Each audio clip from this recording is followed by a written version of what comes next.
Now, in a change to our usual programs, we go across to the eModels website. It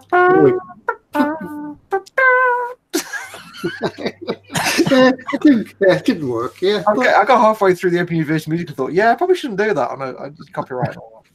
Yeah. Oh, it was only a little bit. Nobody recognised it. Yeah, nobody will get it. Now, how many notes are you allowed to do of a song before it becomes the song? That's a myth. None. None. Even like 2 seconds of a copyright tune is breach of copyright. But if it's only one note, doesn't matter. Oh well, you can't copy. Well, it depends. Exactly. Yeah. If it's a particular sound that's so unique to a particular piece of music that it's obvious it's that piece of music. Yeah, but if you're doing it with your mouth, then it's not that unique, really, is it? Yeah, nobody's copyrighted like C flat. Yeah. Perhaps if you were a bit of a twist to it. That just sounds like a chicken. Yeah. I could go get the chicken if you want. How is Model making chicken? We haven't seen them for a while. Yeah, she's all right. Yeah, she's still around, looking fit as ever. Yeah, she's up and down the patio, so it's her own place. She chases. We've got a bird feeder in the garden, and at the bottom of it is where she feeds as well. So what happens is she allows the little birds, the sparrows and the robins and things like that, to come and eat with her. But any big birds, she chases them off. So yeah, she's become quite possessive about her little feeding station. You know what really blew my mind is when I found out that chickens can catch and eat mice. Oh yeah, I'm like, what? Yeah, I found her eating a mouse in Are you sure it's not an owl? Like an owl. Yeah, they've got no. Its eyes are on the side of the head, not the front. Yeah, it's definitely a chicken. According to the chat, we're live. The show has started, says Paul de Tomasio. Oh, all right. Oh, yeah. We always forget that bit. Watching. Yeah, we forget that people are waiting and watching and things like that. Yeah. So, good evening, everybody. Welcome once again to our Monday night live stream from eModels, eModels.co.uk. From me, Ted at eModels, eModels.co.uk. And Chris, down here. I'm here. Hello. And I'm Chris. Ted at eModels.co.uk. Yeah. And the other guy as well, Foxx. Hello. I'll point to him. Yeah. Foxx, which is Ted at eModels.co.uk. Yeah, cool. And everybody else in the chat, welcome along tonight. And it's, as we say, it's your chat. It's up to you what we talk about.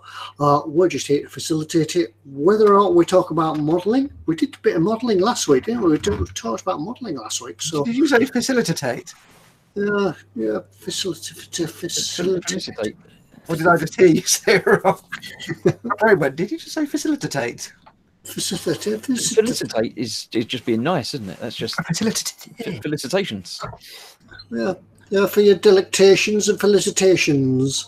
Copyright, stop it. Also, Cliff Richard, bad. Yeah. So this, so it's up to you what you want to talk about.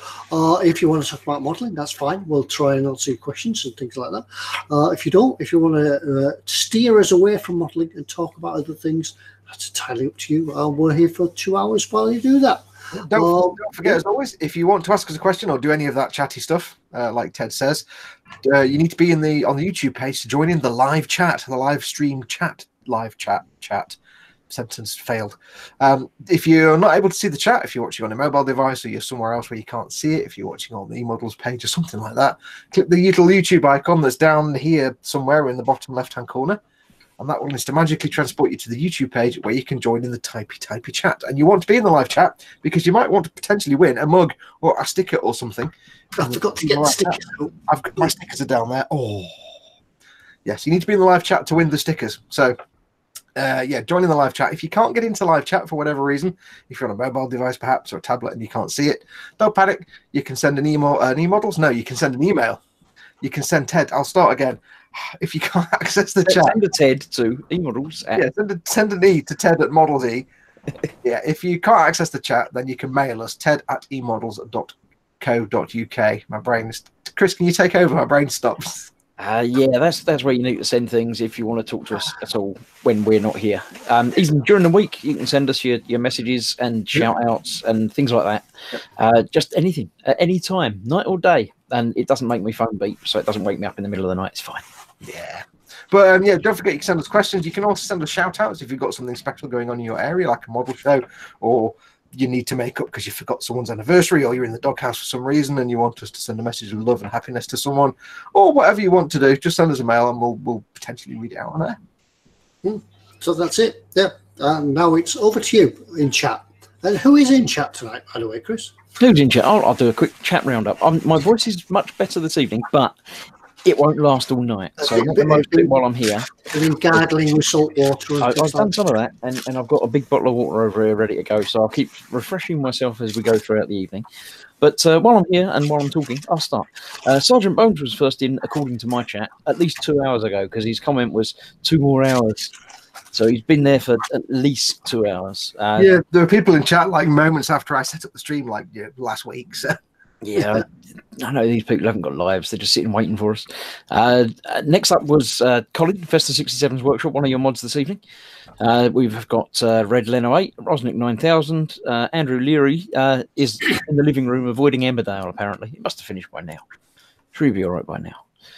We have got the Sprue crew in. Another one of your mods, Dad's in, saying good evening, everyone. Sergeant Bones, Dad, Sergeant Bones, Sprue crew, Dad, Sergeant Bones, Red Len. Lord Barkley the third is in. LD, I'm there. I'm still there. Dad's still there. Phil Kett. One I don't know. Feudalo? Feudalo? Is that? Are you Feudalo? Am I saying it right? Am I saying it wrong? You have to spell it phonetically because I don't do foreign words and things. I'm not sure where you are in the chat. I'm there where it says Feudalo says, hello guys, when does it start? Oh. It starts at 9 o'clock. But you already know that because it's started. Yeah, started. Ickle Pete's in. Sprue Crew, Ickle Pete, Bob Salty Balls Bobbington. Ickle Pete. Sergeant Bones still there. eModels came in. AJ's in. Dad, Michael Jacobin. He's got his PC fixed, Michael Jacobin has, so it's all good. Team Inept, another mod is in. That'll be Paul saying Banhammer ready for action. He likes his Banhammer, does Paul. So be nice, and we won't have any occasion to use it, but it'll be good. But talking about PCs now, because that's all there. AJ says, I'm happy. Just turned 55 last week. Taking a tax-free lump sum from my pension, paid off my mortgage today. Now I can afford some really nice kits. eModels, watch out. eModels always ready for your large donations of cash. Yeah, we should suggest that tonight when we do what's in store, I think purchase the third thing that's on the show. Third thing stuff. Yeah, that's the tradition. Whenever anyone says they want to buy stuff, it's the third item on the what's in store. So when that comes up in about an hour's time normally, keep an eye on that, and you're contractually obliged to buy the third item that's in the list now. So it's a contract. Let's see, we've got Paul Tomasio's in, Sergeant Bones, eModels UK's in as well. Andrew Leary, don't remember if I said them red. Wayne Hayward, Matt Bradford, Anders Eriksson, Stephen Hill Harris, Jamie Bone, Michael Jackman, Phil Lewis, Phil East. And it's just jumped, so I've probably missed a big chunk of people. Nana Sunrise is in, saying evening, gentlemen. Hey, Nana Sunrise. Yeah.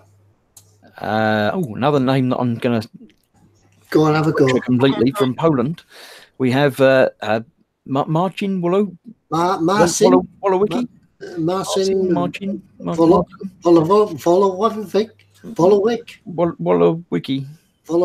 I'm going to go wiki. Marcin Volkovici, possibly. I don't know. It's Polish. It's not really Russian, but it's getting there, isn't it? You're welcome anyway. Hello. Don't be offended. We can't pronounce anybody's name. Oh yeah, we get. I'm here with Todd and Fex. Yeah. We've got Charlotte making models. So it must be sticker time already. No, not sticker time yet. Zedster's in. And Mark Dale and Zesta says, oh, yeah, Dad and Festa. That was the last thing that I got in my chat. I'm going to go and cough for a little bit now. So. So welcome everybody. Welcome one and all to the live chat. Right, so we're kicking off tonight. Usually we have a bit of a quick roundup to ask what everybody's been doing this week. But is my lighting all right, by the way? Whether or not I'm in shadow or is it just Me. I think you're just being naturally stealthy and dark there, Ted, a bit. Yeah, I could brighten up a bit. I'll have a go at that in a moment. Yeah, what? Don't get Ted doing sliders and buttons when he's got the big red. Oh, dear, he's got the big button as well, so no. It's all right. I can stay away from that button there. Yeah, you said that before, Ted. Let's brighten it up a little bit. How's that? We do have a question. Stephen Hill Harris does ask if Chris is on the hair tonic. Not yet. It looks a little bit like it, and especially with that photo, that picture on the wall behind you, it just sort of blends. It makes it, whatever you've got on the top there, it sort of stands out. It does actually blend in with your Space Maureen painting. Yeah, it look very ginger. I think that's the thing when people have got short hair, they're really short hair. It doesn't take long before it looks like it's been growing like about 3 inches. Right, I showed down the lower level, but it's still cold out, so I've let that grow out a little bit. So yeah, get it growing out. Get yourself a ponytail going on. It does still grow. It's not growing. It grows. See, Colin says my grasp on languages is epic. Thank you, Colin. Yes. I can't tell sarcasm either, so that's fine. Phil Lewis says you need to roll a d20, Ted. I can't remember what he's responding to. Whatever. What's a d20? 20-sided dice. It's a tabletop threat. Never mind. Oh. Dallas. My dragon's got a d20. There you go. That's roll for initiative. Where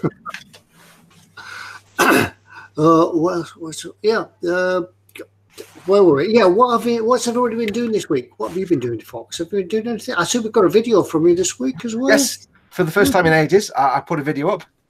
Yes. Of my squidgy U-boat build, which I'll zoom in so you can do the scene. Hang on. Where's the zoom in controls? Zoom in controls. And the focusing controls. I'll do some focusing for you as well, because I do all the things for my peeps, my folks. There we go. Is it locked on me, Ted? Yeah, I'll lock it on you. Yeah. So I've got the buildy part done. Now, it's not all completely fully assembled. There's a bit on the end here I've not added yet. And these periscopes and the deck gun and stuff are removable. But that's as far as I've got.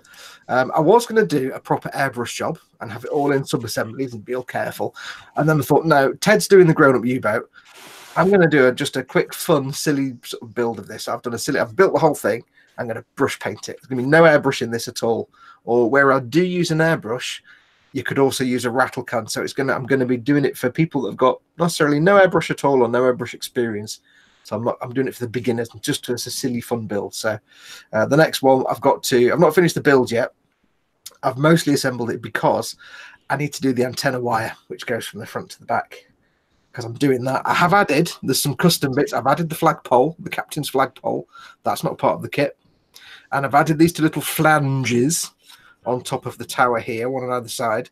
Little flanges. Can you see that? There. That's to add an antenna wire through. And I've added, there's a bit on the back deck plating here, two little sticky up triangle bits. And I've put a hole in the net cutter because I'm adding the antenna wire. So I've got a few custom made little bits from various kits. The yellow things here are pieces from the Tamir 135th Panzer IV. And the flagpole, the captain's flagpole, is part of the what's the word? Part of the sticky up bits from the floats on Airfix's terrible and very old 172nd JU52 kit. Part of the struts that I turned into flagpole. So yeah, that's where I've got to. So it's built. I've got to do all the next episode is going to be all the antenna wiring and stuff, and then after that we do the silly fun painting.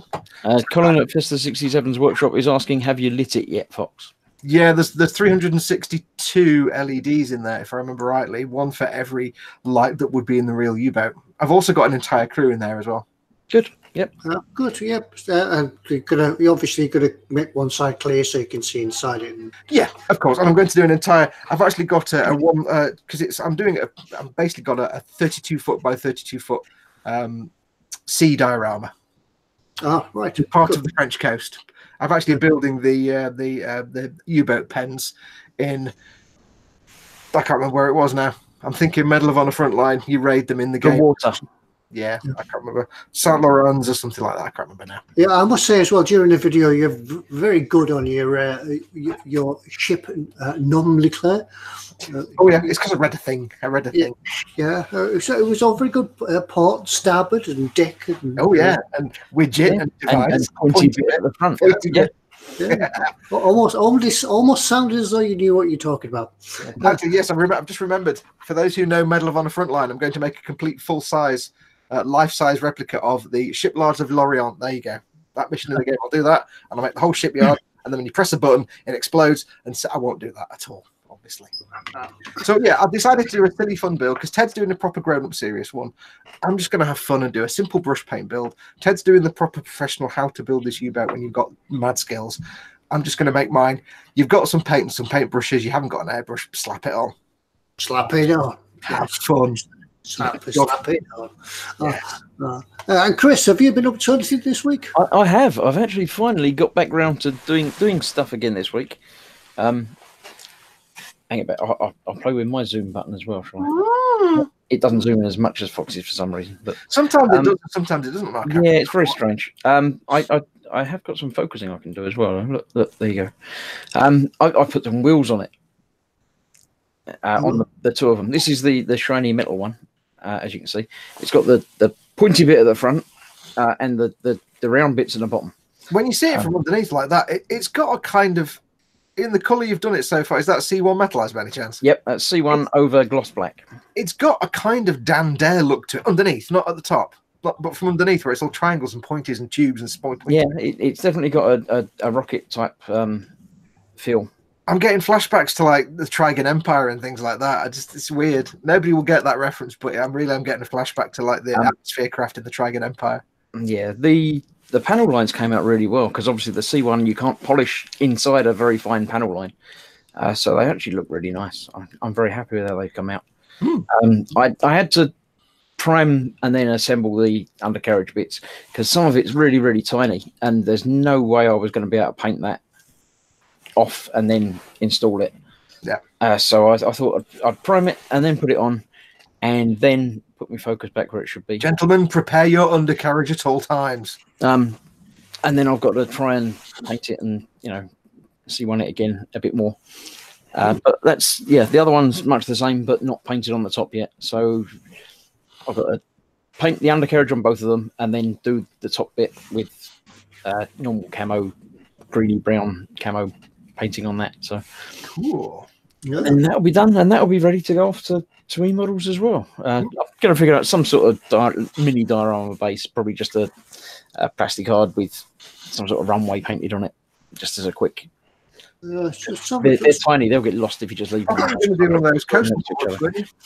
think about that, but I'm still undecided really because maybe you want to get a bit creative and do your own. Well, just sort of I don't think a full size, whatever they are, like A4 size thing.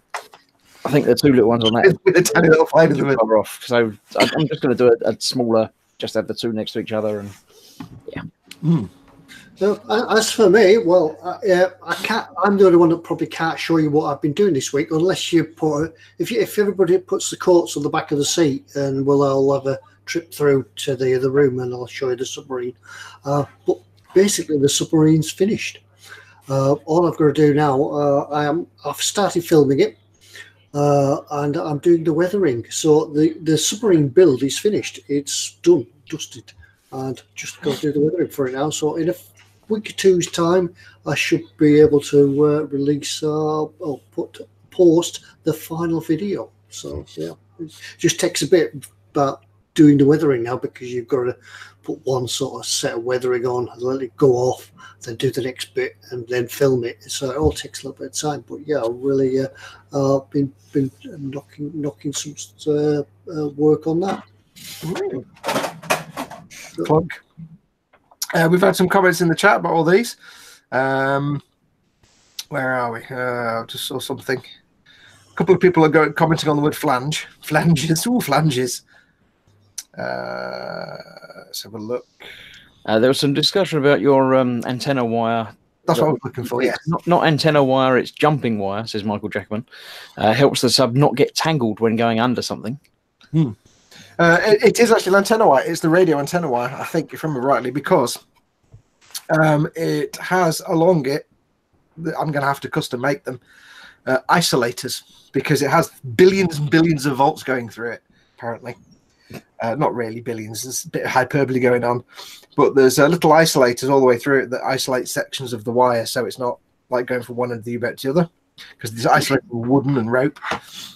And they had to be careful, because if you grab the isolator wire while it was active, so you don't want to do that. So if I remember rightly, it was the antenna wire. I could be wrong though. If somebody's got the you'll see it on the larger scale, on the real things. For instance, you'll see a jumper wire that'll come off the antenna, and it'll go into an aperture on the bridge fin, and then from there on it'll go down. Yep. I mean, that's what I've done with those little flanges with the hole in, just so, because it tends to go through a little Y-shaped bunch of isolators and then down and across and down to the back.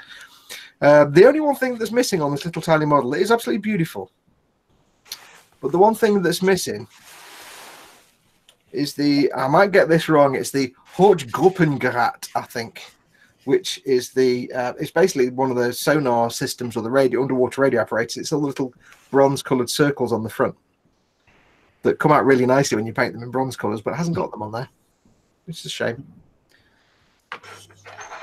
Well, Anders Eriksson says, Ted, have I decided what the next build is going to be? I haven't. I was thinking about building the 1/6 scale Will's Jeep, the SAS Jeep, but I've yet to be fully convinced that it's worthwhile building. It'll be a big model. It's 2 foot long, something like that. You're not used to building these big models, really, are you? Yeah, so. I'm not used to building these models. It will go on the bench, but what I'm thinking I'm going to struggle with doing is, like the U-boat at the moment, is actually painting it. I've no sort of spray booth facilities and things like that to get it really done properly. So I might not. I'm not 100% on that yet. But any ideas? Keep your ideas coming in. As I say, I would like to build something from the Allies this time. I've done a lot of German stuff in the past. I'd maybe like to do a bit of a diorama for you as well, to show you how diorama scenery and things work, and how you can tie it all together. So if you've got any ideas, keep coming in. Zesta gives us the official German name of the thing I was talking about. He says it's the Pingen und Pongen Wasser... Pingen und Pongen Wasser Sonarwerke. It's not really. That's it. Yeah, that's a full technical term. Convincing, yeah. Pingen Pongen Tracker Watchen Gefahrten. Yeah. Vincent says it's the hydrophones, I believe. Yeah, it's something like Gruppenhochgerät or Hochgruppengerät or something like that. It's something apparatus, something like that. Yeah, because I like the fact, Ted, that you were like, once this U-boat is finished, I'm not doing big models ever again. 1/6 scale Willys Jeep. Oh, go on then. Yeah, I might. Yeah. Take a long to bend on that one. 1/200 scale Titanic. Oh, that's lovely. Yeah. Oh, yeah. Even the wife said, "You're not building that." You're just thinking more like, what can I never afford to build in my entire life? So I'm going to do it now while I've got the chance. Yeah. Andrew Leary suggests for Ted, how about a lesser known model manufacturer? I'm not too fussed about what model manufacturer it is. It's the subject that interests me more than the model manufacturer. So, do keep in mind, as Zadsta said in chat, it does need to be something that you can actually get 3 models to build. Yeah, that's If eModels stock it, and I quite like the idea of building it, and it's something that I could show as well, and you'd appreciate building. It'd be no but good me building a spaceship, for instance, that nobody's interested in, because nobody would be really bothered about watching it. Oh, I don't know. I think a lot of people would like to watch you build a spaceship, Ted. Yeah. But I mean, it would be pointless sending Ted a thing saying, you should build a Psycho Gundam. I mean, a Psycho Zaku. No, he's not going to do that. No, I wouldn't. For a start, I wouldn't know what one was. Even though I keep watching Fox's video to try and learn them, but it doesn't go in. Doesn't go in. No. Vincent confirms my German was actually correct. My memory was correct. It's the Gruppenhochgerät, which is the grouped hearing device or listening device, if translated a bit more loosely on the U-boat. So I remembered some names in German. Yes. The GHG, Gruppenhochgerät. It's the little bronze circles that were just bare bronze. When I did my big 1/72 U-boat, I love painting those. But I quite like the Ping and Pong and Sonar. Ping and Pong and Vassen listening long way away device. Yeah. I just use a trumpet, says Colin at Festa 67 Workshop. Oh. Spaceshippers for Ted, says Sergeant Bones. Because I mean, when eModels get more Star Wars Bandai kits in, like one. You never know. Never say never about Ted building a spaceship. I quite fancy building the Starship Enterprise, the original series. No, the one from Star Wars, yeah. Yeah, the Star Wars one. Yeah. So, and light it all up with turning motors and whatever they're called. That'll be quite nice. And you can have that sound effect of when it disappears and goes through time and stuff. Yeah. I could do some great sort of film intros with it and that, couldn't I? You could build in a little Arduino board so that when it shows the speed, when it gets to 88, it goes into space time. And flames appear behind it. Yeah. Oh, stop it! My brain's going round now. What I could do with lights and things. Yeah. Scary thing is, Ted didn't get any of that. No, we didn't get any of that one. Just on an aside, though, I have to say this out in public. I've got to say it in public. On a complete aside and off topic, which is the norm for this show, I have recently been watching the second season of The Orville. Have you been watching it, Chris? Or I haven't. I've watched the first season. I haven't started on the second season yet, so no spoilers, please. No. Well, I watched the first season. I was like, it's just Seth MacFarlane. No, I thought it was possible, but yeah. Passable. Is that about a little green bird? No. Yes. Wish I could fly.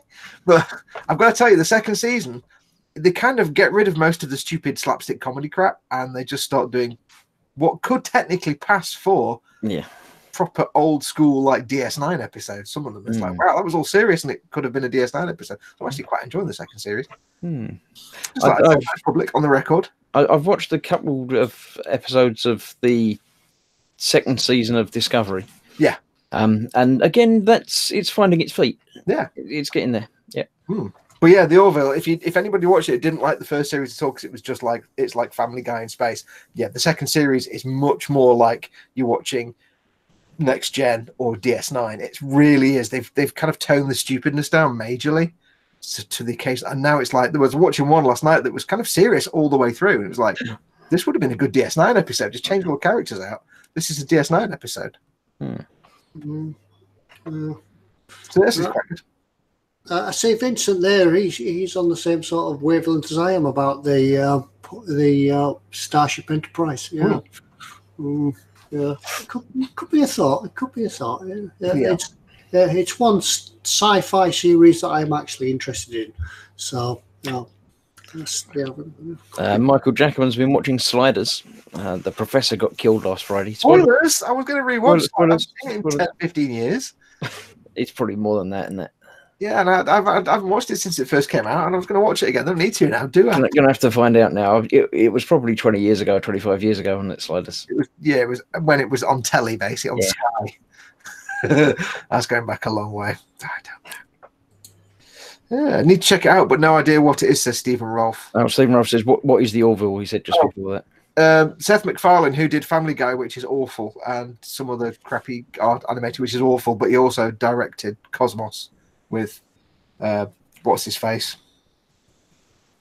Anyway, Neil deGrasse Tyson. Anyway, he basically was bemoaning the fact that there was no real Star Trek going on at the time and Discovery wasn't cutting it, so he made his own sci-fi series as a kind of homage in the style of Next Gen and DS9, and it actually works really well. First season's terrible. It's just awful, stupid adolescent comedy. The second season it's shaping up really nicely. So if you miss your Andrew Lewis says Carl Sagan. No, Seth MacFarlane did the new series with Neil deGrasse Tyson, which isn't anywhere near as good as Carl Sagan's Cosmos. Carl Sagan is a living, well, not living god, but Carl Sagan is a god. I have nothing bad said about him. Cosmos, favorite series ever. The one with Neil deGrasse Tyson was all right, but it wasn't as good. Stephen Rolfe was asking where to find The Orville, and Dad says it's on Fox channel, and I thought, no, it's not. What? Oh, not Fox's channel. No, it's. Yeah. The maybe I don't know if it's on Netflix or anywhere else. It'll probably be on Amazon at some point. It may be. I found it on our website. Moving on.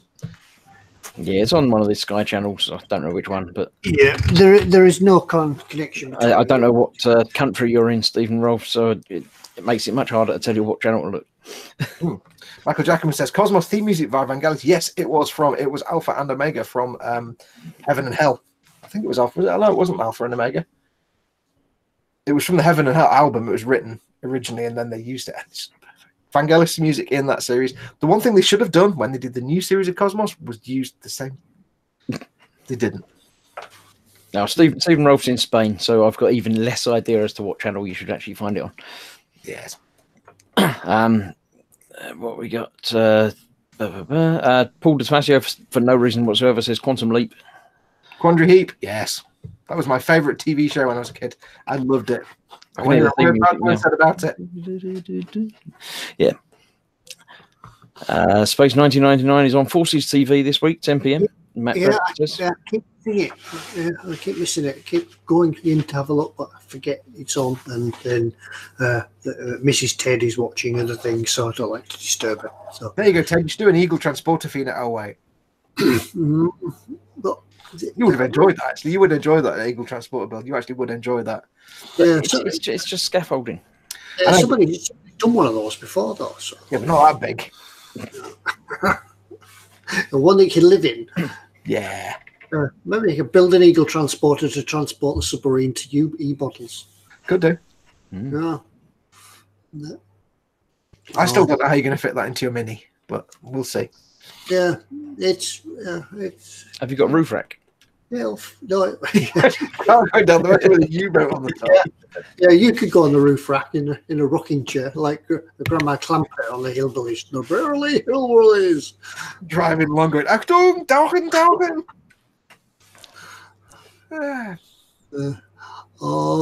Right. So what's everybody else been doing in chat this week?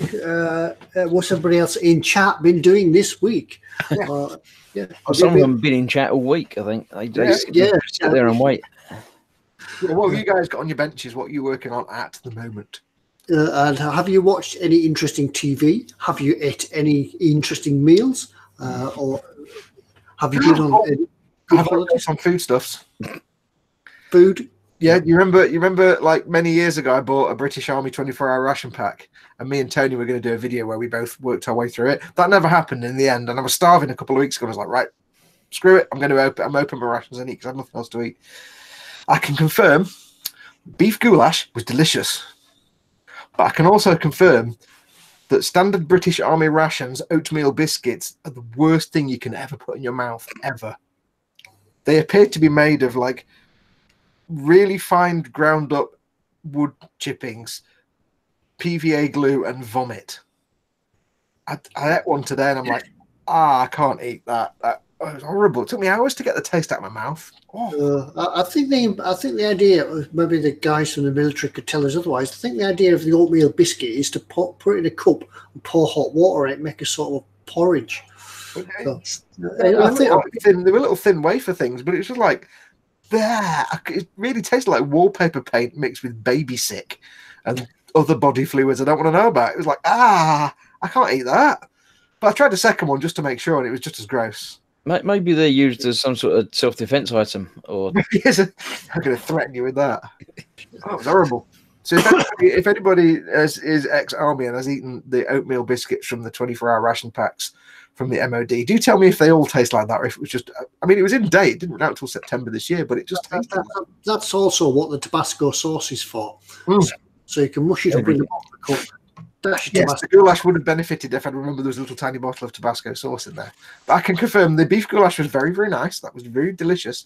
The vegetable soup was fantastic. It was like proper school vegetable soup. It's the thick, white, creamy stuff. It was like really nice. I've not had any of the drinks yet. I've got beverage raspberry, beverage tutti frutti. They're all powdered. And a couple of other ones, but I didn't get Screech. I wanted to get Screech. I didn't get Screech. So. Andrew Leary does say, Fox, yes, they are foul, as are the fruit drinks. So I haven't tried I haven't tried the powdered beverages yet. I was hoping to get Screech, but I didn't. I've got Tutti Frutti, blackcurrant, a Coca-Cola, or it's not actually called, it's like a cola drink, and something else. And I've also got the chocolate pudding, which is you get the silver packet and there's just a square. You can feel it. This is square chocolate pudding. Nana Sunrise, who's been crocheting a sweater this week, says your biscuits sound like Farley's biscuits. No, because Farley's rusks taste nice. These really taste like PVA glue mixed with sick. Yeah, I still like Farley's rusks. Any kids come visiting, any babies come visiting, and they've got a packet of Farley's rusk in the trolley. Yeah, I'll have one. And I've said it before and I'll say it again, but what really nice shapes. Don't ask me how I know, I just know. Pedigree. Is it pedigree? I think they're doing shapes. They are really nice. Anders Eriksson says, no luck with the gloss varnish. He used all the tips and tricks from last week, but it still gets white when airbrushing it. You might have a bad bottle. Yeah, I'm thinking that. I'm thinking it's if for people that don't remember last week, he's basically spraying the Lucky Ammo by Mig Lucky semi-gloss. It wasn't the I don't remember which one it was, but it was either the gloss or the satin. It was coming out like pasty milky white, which normally if you're doing, say, a matte varnish, is because you've not shaken it enough and you're spraying just the matting agent without the varnish. With a gloss varnish, I'm not sure. We suggested it might be too high pressure. Maybe it's not been shaken enough. I don't know. It may just be possibly a bad bottle. It's entirely possible. I didn't get any problems when I used it. I did my tests with it, and I was doing like thin misty coats, which he says he was doing. So stumped on that one. If you don't get any sort of answers throughout the web and things like that, if you just fire an email to the company and see what solutions they come up with. Yeah, I mean, if you got it from eModels, I'd love to drop them a line and say, you think you might have a ropey bottle. They'll probably happily replace it. He says it's the Lucky Gloss. Yeah, Lucky, because I love the look. I mean, I'll start again. I love the Lucky varnishes. They are really nice. I love the matte and the ultra matte are the first varnishes I've actually been able to successfully airbrush. I suck at doing that. He says the bottle's in the bin now. Yes. Yeah, we'll try it again next month, a couple of months' time. Try another one. It might have been a bad bottle. It might, be interesting to find out. Colin at Festive 67 Workshop has gone worse than me. He says Bonio dog biscuits. That's worse than shapes, dude. I mean, I was drunk, but you must have been really drunk. My brother used to like Bonio dog biscuits. Yeah, there was different colours, weren't they? They didn't taste any different, but they were just different colours. So. Yeah. We used to go to the pub of an evening many years ago. My friend had a dog, and it got to the point where we go to the pub and we maybe have one or two sherbets, perhaps too many. And he'd basically get home and he'd have like just the bag of shapes in his kitchen ready because he knew I'd be handing it on. Because there was no kebab shop near us in that day. So it was like, you get home and you get the munchies. I couldn't control myself. Andrew Leary says the reason why you didn't enjoy your ration pack was because it's best consumed while sat in a ditch in the rain.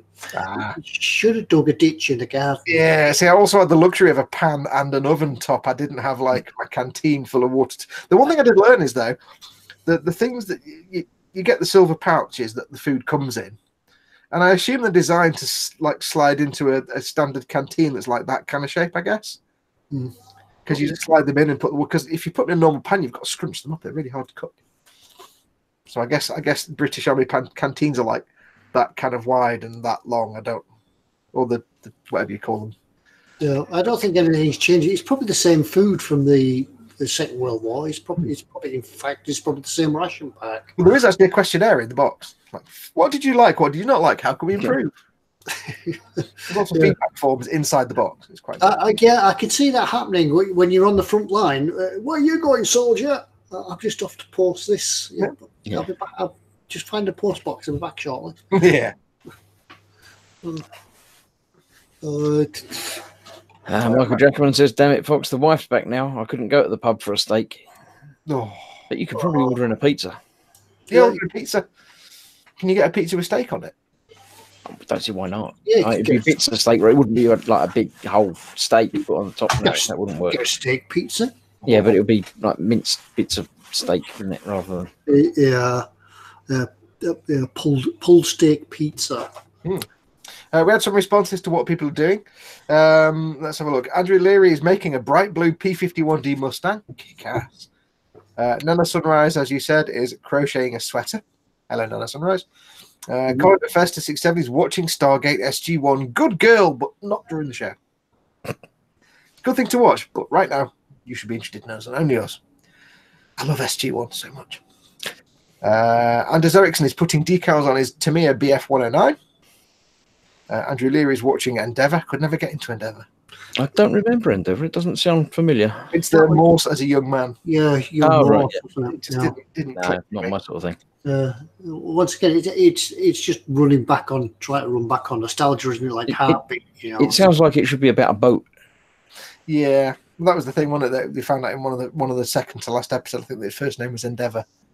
Because he said, like when Lewis found out, he's like, "Oh, poor bugger." Explains a lot. Red Level 8 is still bidding dreadnoughts. The ship. No, I'm assuming it's the Warhammer dreadnoughts. Osric 9000 is painting Chinese J-10 and J-20 fighters. Go on, Chris, you can do some if you want.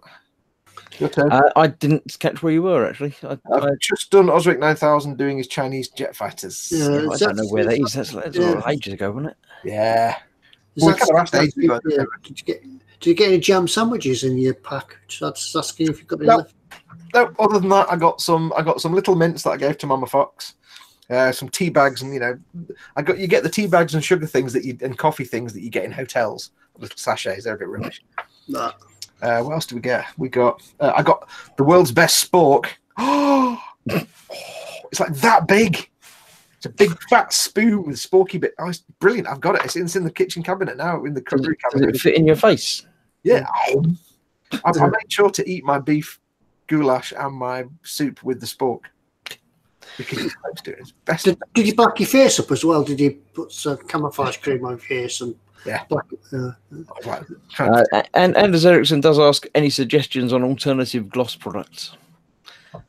Because obviously he's thrown away his lucky gloss. Yeah.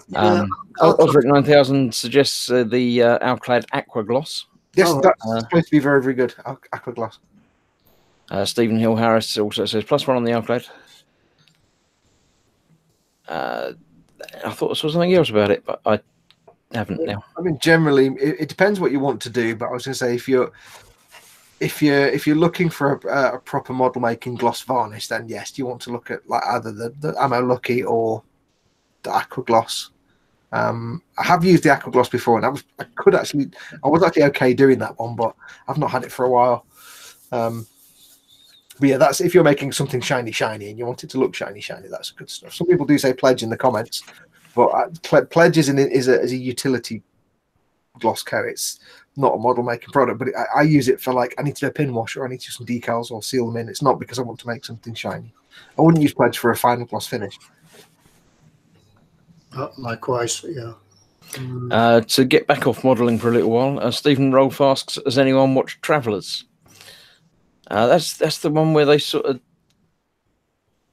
jump back from the future into somebody's body who was going to die and stop them dying or something. I think I watched the first season or most of the first season, but sort of lost track. Is that of it. a BBC thing, by any chance? No, I think it was on Prime or one of the streaming things. It's not a cheap, low budget thing. It's a decent series. Yeah. I wish they'd bring back Primeval. That was quite good. I quite enjoyed Primeval. Yeah, they didn't do nearly enough of that, and the last one went a bit strange. The English series was much better than the American series, but the American series it was all right. But yeah, they kind of killed that off, and it's like, you know what, that was all right. I enjoyed it. Wayne Hayward is cleaning and assembling the Star Wars Legion miniatures and Bandai Scout Trooper. Should be finished tonight. Andrew Leary says he has a small Titanic next. Any recommendations for a mad paint plan? Titanic? Ooh, Dazzle Camouflage. Yeah, I was just going to say Dazzle Camouflage. Just paint it all orange. That works for me. Yeah, go for all Hello Kitty. There you go, pink. Get yourself some Hello Kitty water slides from Amazon, from eBay or somewhere. Yeah, when you think of old ocean liners and you think, I just think Dazzle Camouflage. Yeah, black and white Dazzle Camouflage. Yeah, it'd drive you insane painting it, but yeah, it looked really badass. Did Ted just say badass? Cool. Yeah. Oh, sorry. Andrew Leary says, do you know how much those ration packs cost? They're not cheap. Yeah, because I bought it about a couple of years ago. So I know exactly how much it cost. It wasn't that much expensive. The place I got them from, it's quite funny because you get the ration box and it says, MOD property, do not give this to anybody who isn't actually in the army and in doing the war on things. Otherwise, you'll be taken out and shot for being a traitor. And they're just selling them.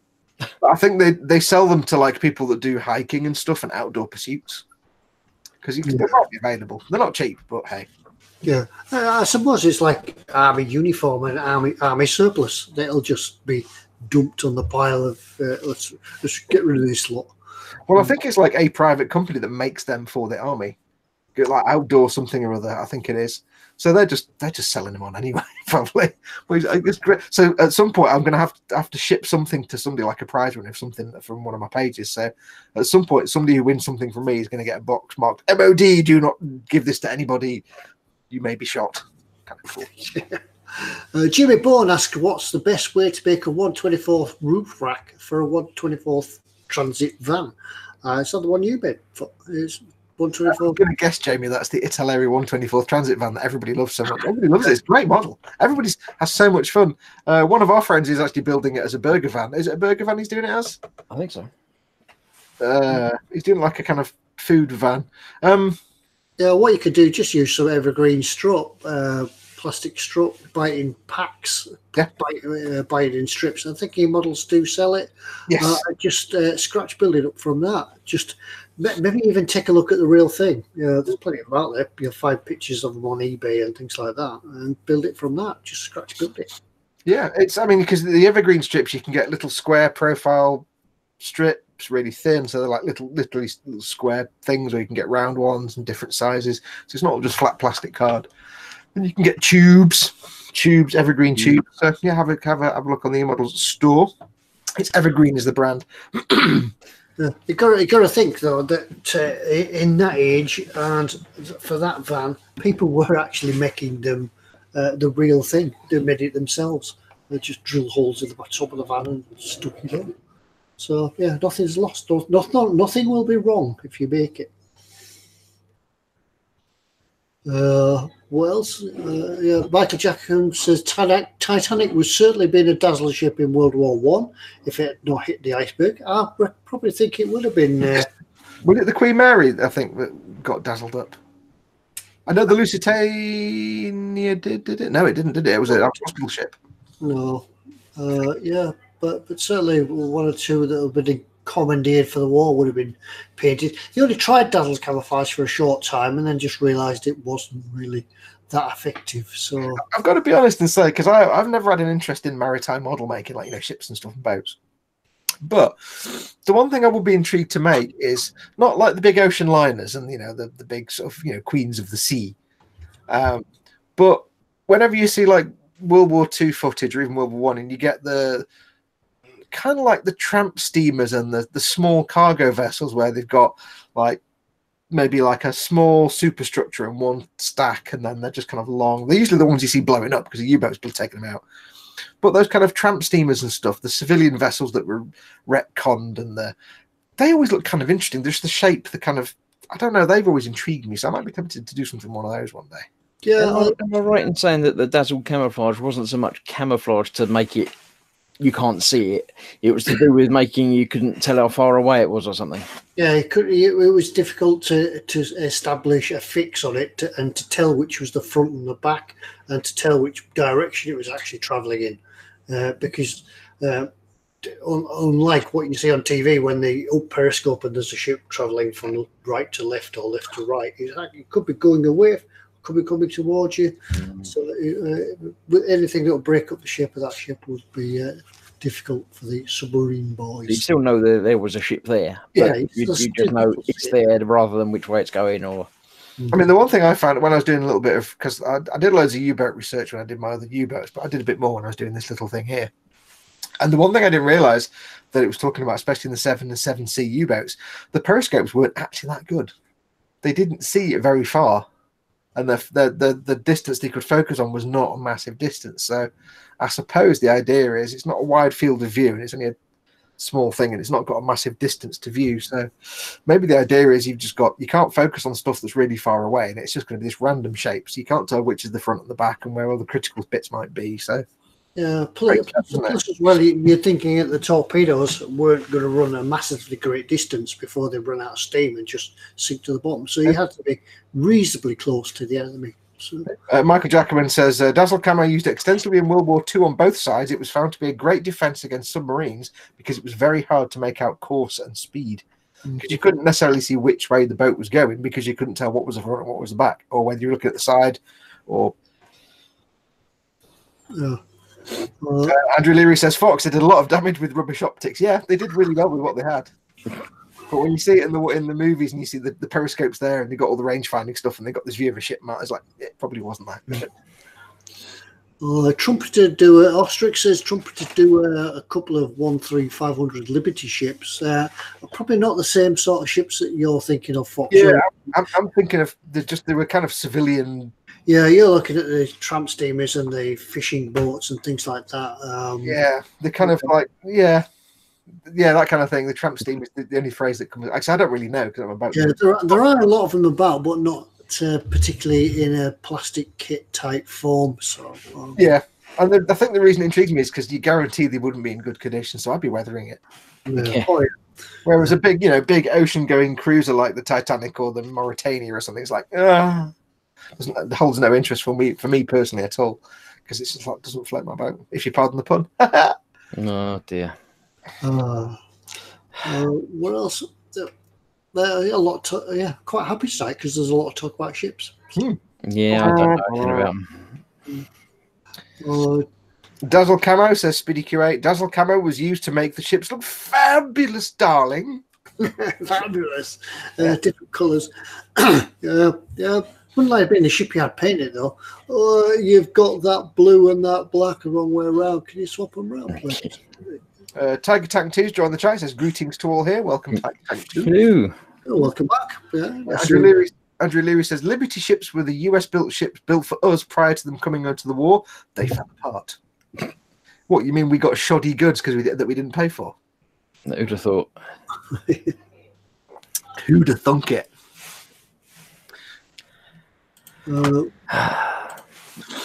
Yeah. Liberty. You know what you have to do? You'll have to take some pictures of your U-boat for next week's show so you can cut to some. I will. I do.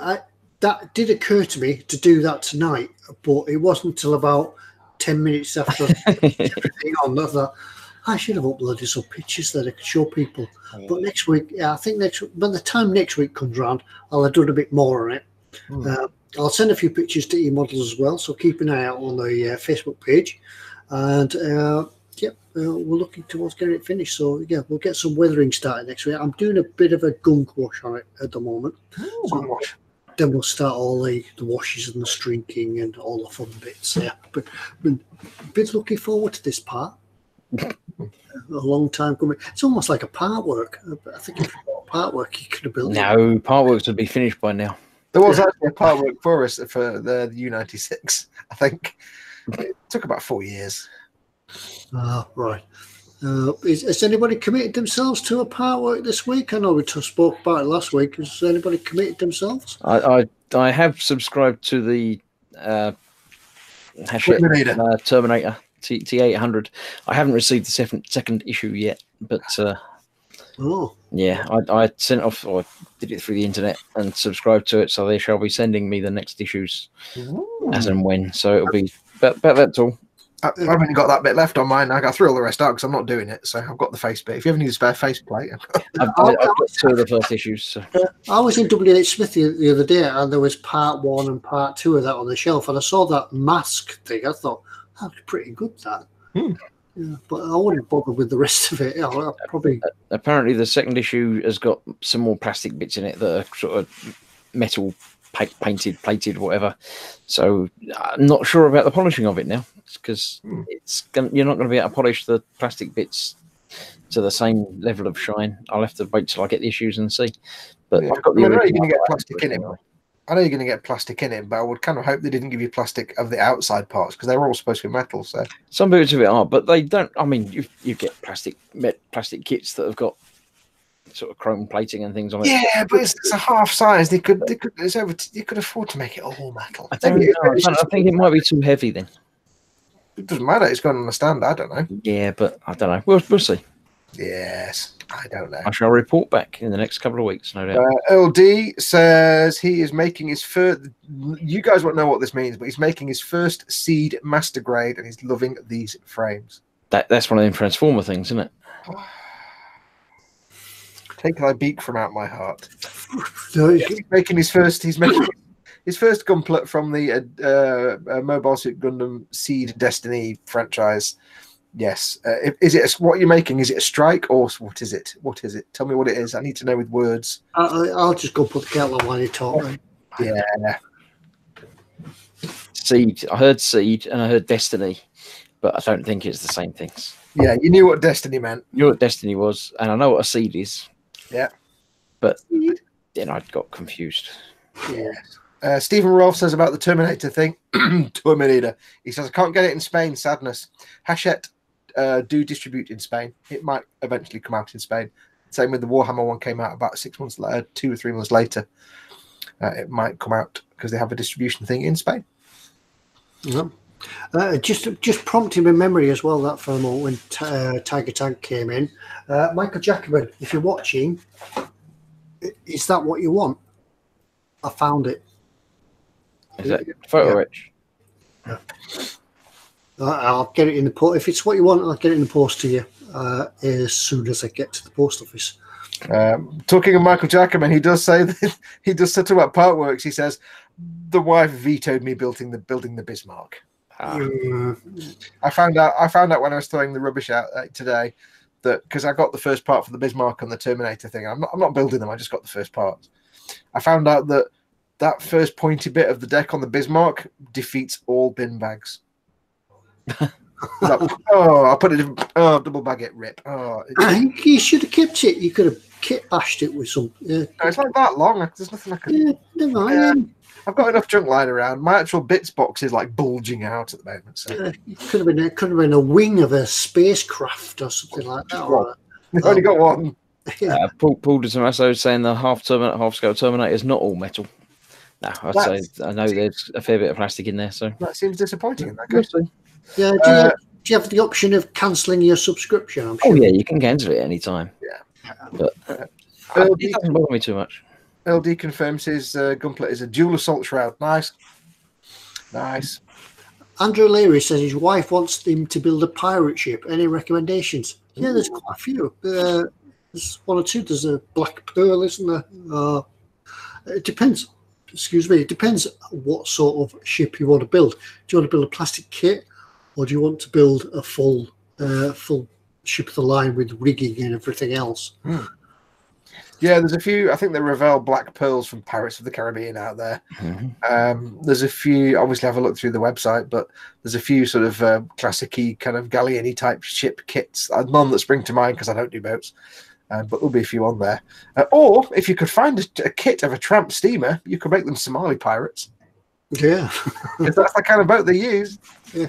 In fact, if you build any sort of sailed ship and just put pirate flag on it, because that's what the pirates just do what they had. Yeah. And if the whole Revell Bandai thing becomes really intense and they start distributing all kinds of Bandai products, not just Star Wars stuff, then maybe eventually you'll be able to get onto eModels and order some One Piece stuff because they have lots of pirate ships. A plastic kit, but not with plastic sails and rigging. I think Revell do a pirate ship, don't they? Black Pirates of the Caribbean type thing. Yeah, Black Pearl one. Yeah, if you have a look through the eModels website, you'll find some pirate ships in there. Failing that, Lego do a really good pirate ship. And the Erickson says, Fox, you could have done a sea diorama with the last piece of the Bismarck scene before it all went under. I could have got the deck and split it into individual planks because all the planks were etched out. Oh, I could have done that. Michael Jackman was asking if Ted's got another bit. Yeah, I don't think I have. I think everything, all the plastic sprues have gone, but I'm sure you could whittle one of them up. And while we're on pirates, SpiddyQ8 says, how do you make a pirate angry? You take the P. I had to read that twice and went, You went. If you take the P, then he becomes irate. Irate, yeah. Yeah. Although I grew up on Richard Scarry books, and I used to like the Pirates, Pierat, because they're little tiny rats that like pie. It was great. They were little pirate rats. Moving on. Mr. Loth, Vincent, Mr. Loth model making, says Michael Jackman, get some brass rod from Ablion Alloys or some styrene from Evergreen. eModels stock both. I think he's Albion Alloys. Yeah. Could be. I don't know. Stephen Rolfe says Pirates of the Caribbean, boo generally. Yeah, it's not. Never seen one. I've seen clips and things of it, but I've never actually sat down and watched a film. Michael Jackman says the large Revell Cutty Sark is superb, but has an awful lot of rigging. The Cutty Sark is one of those kits, and we've talked about this before, but there's a milestone kit in every genre. If you make planes, you have to make a Spitfire or a Messerschmitt. If you make trains, you have to make the Flying Scotsman. If you make tanks, you have to make a Sherman. If you make boats, you have to make the Cutty Sark. Or a Victory. Yeah, or a Victory. I don't know if the one when I was a kid was the Revell one, but there was a Cutty Sark. There's been a number of Cutty Sarks in this household. And the one I had when I was a kid was like the rubber rigging, which is terrible. Yeah. We always, in the model shipbuilding world, they were just classed as dust catchers because that's all they did. When you built them, they looked superb with all the rigging on. But then, as they sit on the shelf over time, unless you've got it in a glass case, they just attract the dust. You put it in a bottle. Mine was a bit different because mine wasn't a dust catcher; it was an Evel Knievel catcher. Because I had one of them Evel Knievel figures, and I threw it one day, and it went ding into the Cutty Sark, and the whole thing just exploded. So yeah, mine was a different one.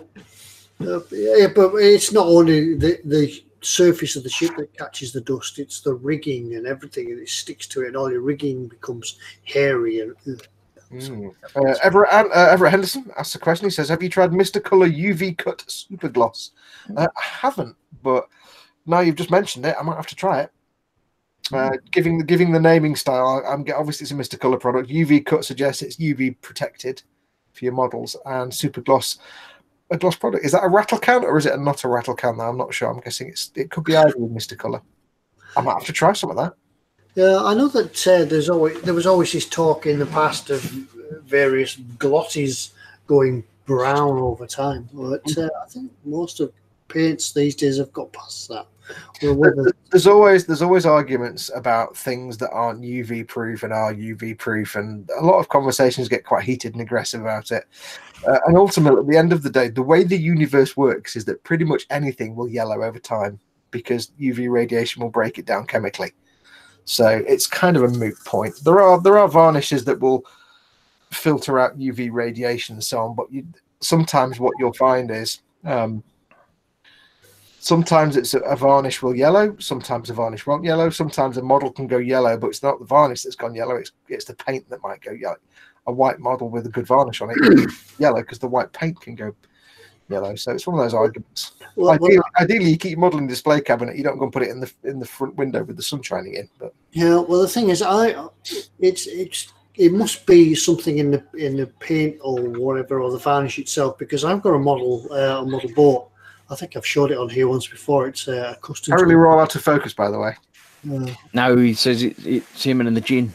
And Andrew Leary says you're all out of focus, or is it me and the gin? Oh, in that case, it's the gin. It's the gin. Yeah. Yeah. I mean, it's ultimately no matter what you put something out in the sun, whatever it is, it will eventually yellow because that's how ultraviolet radiation works on plastics, paints, and things like that. So yeah, there are some UV resistant products, but I wouldn't worry about it too much. I mean, typically for me, by the time something does start to go yellow, it's 5 years old, and I've probably progressed so much that I probably think it's terrible anyway. Yeah, I've got a custom cutter ship, big ship, radio control ship, and it's lived in a box all its life. Never seen the light of day, apart from when I take it out to look at it, and it goes back in the box with the cover, and the hull has gone yellow. Yeah. So it must be just something, a reaction in the paint or something like that.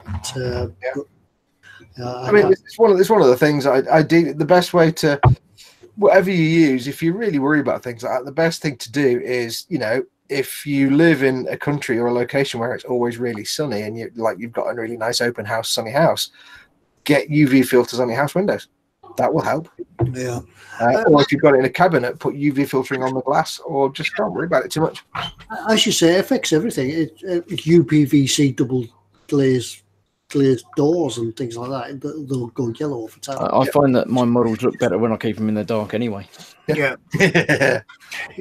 It's like my Warhammer Stormwolf is currently sitting in the display cabinet at my local Warhammer store, in the window where all the sun in the world. I'm like, yeah, that's gonna be like just pale and pallid and fading yellow. No, only half of it. Okay, only half of it will be pale. Yeah, the other half will be fine. Yeah. I mean, basically, it's down to most things are affected by ultraviolet, even things that are supposed to be ultraviolet proof. Some will get through, and some things are affected. Everything breaks down eventually. It's entropy. Entropy is the order of the universe. We can't avoid it. Jamie Bone a little while ago said, "What's in store?" Oh, is it that time already? It may well be. It was almost exactly that time when he said it, about 4 or 5 minutes ago. So yeah, we don't do anything on time, do we? No, well, we don't publish a time schedule thing. So yeah, that's true. I think this is getting a little bit serious as well. Well, we're going to have a discussion at the end of the show, so stay behind after school. We're getting too serious talking about models. That's 2 weeks on the run. Yeah, I know, it's nonsense. It's enough now. Also, I totally didn't do my on this day thing either. It's terrible. Every day I've got it lined up, and every week. What's the day for Fox? I'll do it then. On this day, today, in film and television, in 1922, the first vampire film, Nosferatu, premieres at the Berlin Zoological Garden in Germany, an adaptation of Bram Stoker's Dracula. Oh. And then today in music, I'll do two for the price of one. Copy out for a dibbler. 2 for the price of 1. In 1895, today, Gustav Mahler's Second Symphony premiered in Berlin. There you go. 1895. I've closed the window now. You were just a young shaver of a lad, Ted. Yeah. It's me. Time to lock it on you then. Yes, if you would like to lock it on me, I'll lock it lady. And I will do that's not the right button. Whoa. I'll do a screen share. I should have a big fat screen. You've got to make sure people have done your drag and refresh and click. Yeah. And so before I do that, is it locked on me? It is. Okay, before I do that, don't forget, there is a theme to my selection of goodies. Now, I may have also, there's a theme, so what we'll do is, before I start going through them, you want to refresh your browser window and drag the slider to the right-hand side to make sure you've got the most up-to-date looking and listening, because there's always a delay between what you see and the chat by this point of the show. So refresh your browser, drag the slidey. Now, there is a theme for tonight. And I'm trying to figure out what button to press because I kind of got halfway through and forgot. Don't forget as well, when you answer this as well later on, when we say go, that your answer, when it appears on your screen, is set to for you to see it first. Yeah. It's the answer that we see in the chat. Yes, we go off the text. We go off the answers as YouTube receive them. So when you type an answer in and press enter, it immediately appears in your chat window because that's your computer. However, it's not even got to YouTube by that point. So we see the chat differently. We see the chat in the order that YouTube receives it. You see it key to you. So yeah. Anyway, are you locked on me? Is it showing things? It's locked on you and it's screen sharing. Yeah. So starting off, see if you can. So yes, there is a theme for tonight. So don't put your answer in the chat yet. Don't just keep it to yourself. When I've shown you all the goodies and treats, I will then come back and say what was the theme. Go, and you will type in your answer. And the first person to get it gets a big fat eModel sticker. Stephen Rolfe says spinning, dragging, and refreshed, and I still haven't got a clue. Yeah, it doesn't. Not going to give you the answer. Zadster says it flew back to where it started from after about 13 minutes. I think you might have dragged the wrong way. Yeah, pretty much. Yeah. So yes, the first one tonight we have the Panhard Tiger Models 135th Panhard VBL Light Armored Vehicle. Although I'm not sure what VBL stands for if it's not Light Armored Vehicle. Oh, very bright lights. Very, very big worry. I'm trying to think what it will be in French. Never mind. But yes, it's the Panhard 135th VBL. Now, if you remember when I did my little Warhammer kit bash thing, I did the 135th Panhard AML 90, which was the 1960s armored vehicle. This is kind of the modern version. I've got to tell you, that looks mint. It looks very futuristic, doesn't it? Yeah, I quite like the colour scheme on that. Yeah, that looks. I love the big air sort of filter on the side.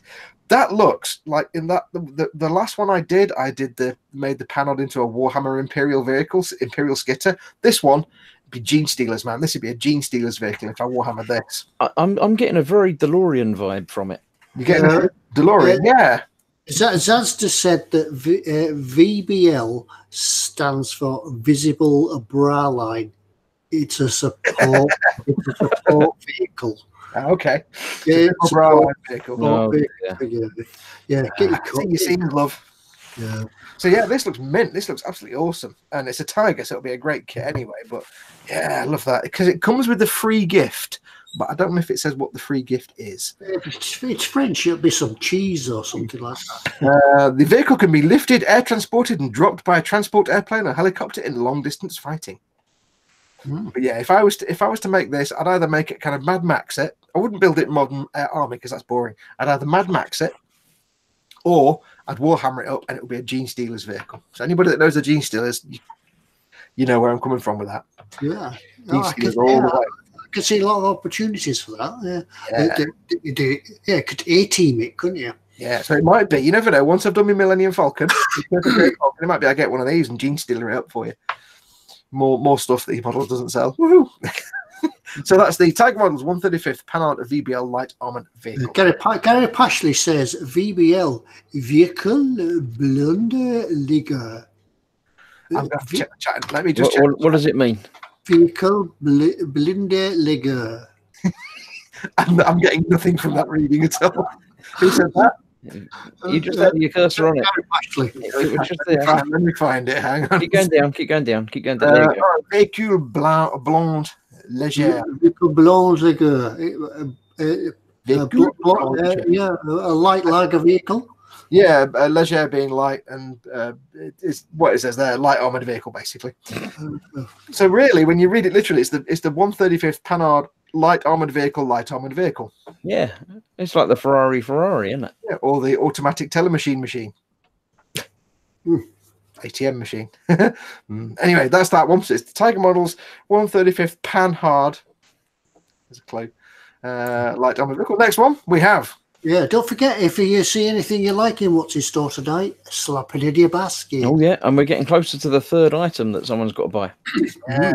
Yes, don't forget, we don't know how many of these things they have in stock. So if you see this and think, oh, I fancy a bit of that, if you put it in your basket and wait to the end of the show and there's only like 3 in stock, there'll be none left and you'll be sad. Because until you've paid for it, it's not yours. So if you see it, open another tab, get it in your basket and get it checked out. It's not yours till you check it out. It's not yours till you give us your cold, hard cash. Right, next up we have... Yes, egg planes. We have to go a Grumman A6 Intruder egg plane, number 20. How can you not like egg planes? It's a Grumman Intruder, which is a brilliant plane. Yeah, how can you not like the Grumman Intruder? That's one aircraft I do recognise from the film Flight of the Intruder. That's a film I did watch. Oh, that was a video. I had that game on my Amiga. It was one of them big, thick boxes that, like, you got a massive A4 size box with a 1,000,000 page. That was it. Moving on. Yes. Go on, tell us more about Flight of the Intruder. You know all about these things now. Is that like Flight of the Navigator? With less shiny things. Yeah. So higher altitude. Never mind. No, go on, tell us about the thingy. What? Flight of the Intruder. Flight of the Intruder. Wasn't it where they set off? It was a couple of rogue Air Force pilots that went to bomb Freedom Square in Hanoi or something like that, wasn't it? Okay. There's always a rogue of some sort, isn't there? Yeah. So that's the basic storyline. I also what I can remember the line from it as they took off from the aircraft carrier, flew across the sea. They used to send the signal back to the aircraft carrier, feet dry, which means they crossed the line. And then when they came on the way back, their feet wet. So they were on the way back. I just remember that sort of thing. Brain full of useless information. That's all right. Nothing wrong with that. So yeah, this is the A6 Intruder. £9.89. It's a fun little. I'm having a great time making my little U-boat. I've developed a liking for egg kits. Cheap U-boats like the Warship Builder series or the egg planes. That's a go. I've done lots of egg planes for years. They were the ones that kind of started this.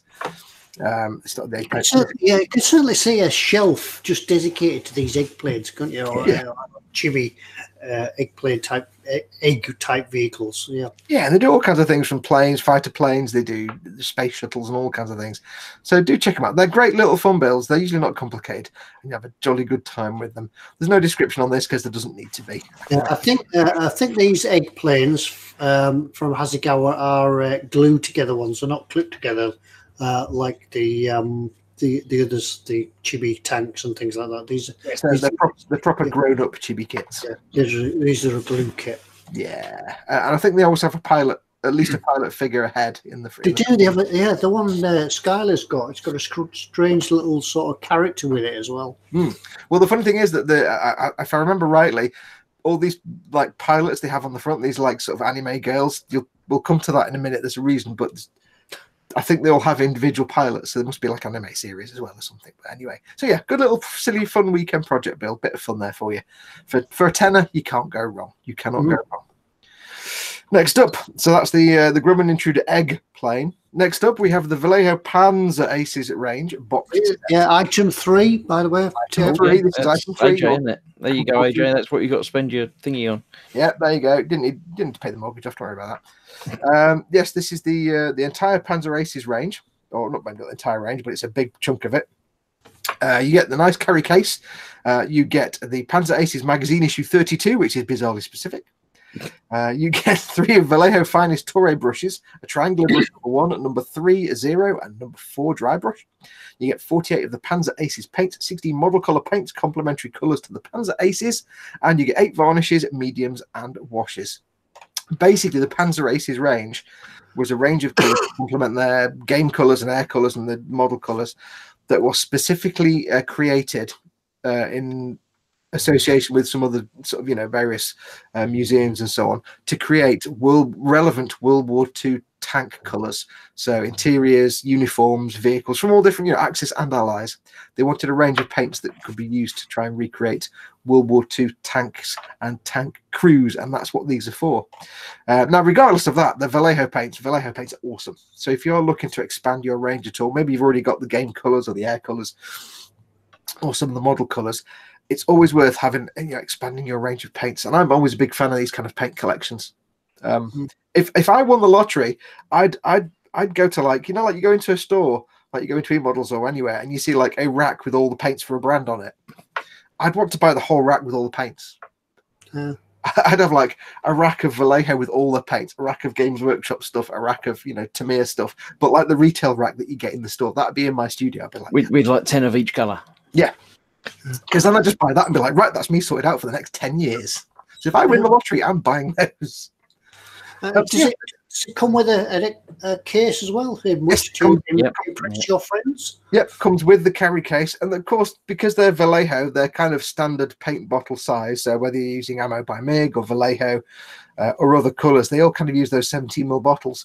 It's just a nice carry case with all the little spaces. It holds... You could carry it to the office, couldn't you, and impress your colleagues? Yeah, and it's a great way if you're going on holiday and you want to take or you're going somewhere and you want to take some paints with you to do some painting while you're away. It's got space for loads of your paint and brushes and other bits and bobs. It's a good like project case as well. It's like 70 or 80 paints in there, isn't there? It says there are 48 Panzer Aces paints, 50 is 48. Somebody do some maths. There's 48 plus 16 and 8. Yeah, I'm not doing maths. There's a lot. It's like 70. Yeah, there's a lot. Sounds like a number. Don't need to. Yeah. So there's lots of different tank colours in there. It seems to be mostly German and German, French, US, Russian, Italian, Japanese. So it's a good range of tank-based colours as well as some other colours as well. So you could guarantee though you'll have 99% of the colours that you could ever want in that kit, but you buy a kit and I guarantee it'll be one colour, there'll be the 1% that you don't have. You'd be like, oh, I just need this one particular thing. But the thing is, it's not, it's expensive. It's an expensive thing to put money down on. But these kind of paint collections, it'll last you for years because paints last you for years. And even one of the paints runs out, you just replace it. You've still got the carry case. You've still got a convenient place to put all those paints. Yeah, I mean, the paints themselves are like sort of £3 a piece, aren't they? Yeah. So they're quite well, these bottles, because you only use the amount of paint that you need. You're not sort of splashing out all the time, really. Literally. Hey! So I did that. I see what you did there, Ted. So yeah, that's the Vallejo Panzer Aces range box sets. There we go. Next up, we have... Now, I have to warn you now. We are a family-friendly show. The next item may include a little bit of Lady Bottom, possibly.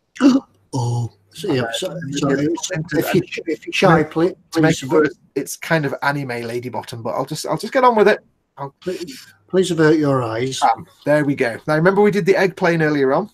This is apparently, as far as I can figure out, these are some of the girls from the egg planes. They all have different pilots. So I don't know if there's an anime behind this, but it's the Hasegawa 124th Volkswagen Type 2 delivery van Egg Girls winter paint job. Apparently they do a winter and a summer. The summer one is all girls in bikinis and stuff and things like that. And it's Japanese, so you understand where it comes from. I assume these are all images of the girls that are the egg pilots. Anyway, it's basically a really nice 124th Volkswagen camper van with lots of anime girls all over it. I noticed Paul at Team Inept's woken up and said Lady Bottom, and Trout and Charles just chosen this moment to join the chat. Who did? Trout and Charles just popped in. Good evening all. Yes. So there is. You summoned them. Yeah. So it's basically a really nice 124th scale camper van, but with a whole mess of water slides all over it. It's just anime, and I assume these are all the pilots. I don't know that last bottom bit, but I assume these are all the. Yes, there's Lady Bottom there. You can see it's subtle. That snowman looks surprised for some reason. He's looking a bit shocked, isn't he? Now, this, of course, relates to the Japanese tradition of going into baths, public baths, where you, especially hotels that have like volcanic springs, where you go and you sit in the baths. They're all natural springs, and they usually split into men and women separately. You just get in them naked. It's a Japanese thing. So there you go. Anyway, yes, as far as I know, these are pilots from the egg plane set. So I put these in anyway. But it looks like a really nice. Aside from that, it looks like a really nice Volkswagen camper van. Yeah. There's no further information in the information slot, but there's more Lady Bottom, so I do apologise. Is there a scale for it? Is it just 1/24th? All right. So it's not an egg truck. It's not an egg vehicle. It's actually realistic looking. It's quite a big model as well, then. Yeah. So you could you wouldn't have to necessarily do anything with the decals. Although it'd be a shame not to, because egg plane girls, come on, Japanese chibi. Even the woman there is kind of chibi in the bottom right corner. Kind of adorable. So there we go. So it's Hasegawa 124th Volkswagen Type 2 delivery van egg girls winter paint. Next up, we have... Would you expect anything less from me? Yeah, from those of a nervous disposition can now return to the stream. The Lady Bottom is now removing away. So there you go. Next up, we have the Mini Art 135th milk cans with small cart. I do like to occasionally feature funny little diorama bits, accessory kits and things, because you might think, why would you want to build that? But if you're doing a World War II diorama, hello, you might be doing something in France. It's probably going to have some kind of farmyard in it. There you go. Yeah. So, these come in handy. You can use these for kit bashing and all kinds of stuff, but it's always good to have lots of sort of accessory type kits, whether it's barrels or milk carts or jugs. God, you get quite a lot, don't you? Yeah, if you're a World War II builder and you're doing anything set in Normandy or France or Holland, Operation Market Garden, hello, these are just little background things to include. Yeah, Mini Art do quite a lot of this sort of stuff, where it's real sort of off the wall, sort of different types of diorama accessories, and you might buy this kit. For this kit, for instance, I'd only use one milk churn out of it. Just set in your diorama, but you've always got the rest of them to hang on to for the next time. Yeah, and eventually you'll build up a huge sort of catalogue of sort of bits that you can use for dioramas. As I said earlier, I'll be looking at building a diorama in the next eModels build, perhaps, where I could use bits and pieces like this. Yeah. But like I say, it's like, you know, I got the when I did the Drebin Striker for eModels, I did a little diorama, and in that I got two things for the diorama. I got the Italeri truck stop accessories kit, or one of them, and I got a resin set of gas bottles and barrels. Purely for that one diorama, but it means in my stash of bits and bobs now I've got lots of little resin gas bottles and barrels and pallets, little shipping pallets. I've also got lots of bits of the truck stop accessories kit, which are things like toolboxes and shiny bits of chrome exhaust and fuel tanks and air conditioning units and things that are just accessories. But they've all got, you know, the air conditioning unit from the top of the truck from the Italeri kit went onto a model of a land speeder to make it look all souped up. So you can be amazed what you can do with these things. Yeah. It's always sort of stowage for tanks and wagons and things like that. So, you know, yeah. I mean, if you know, it might be, for example, you might have the 135th Tamiya field kitchen model, the German field kitchen. Why not have a couple of these in the background? You've got your little German soldiers there having their field kitchen, doing their soup and bread. Downstairs, I've got a 135th Tamiya, two German soldiers, one eating some soup from a canteen and one carrying a loaf of bread. So I don't know why. I don't know where I got them from. But have a look at the mini art stuff on the eModels website. There's loads of stuff in there. There's furniture, bottles, beer cans, and everything.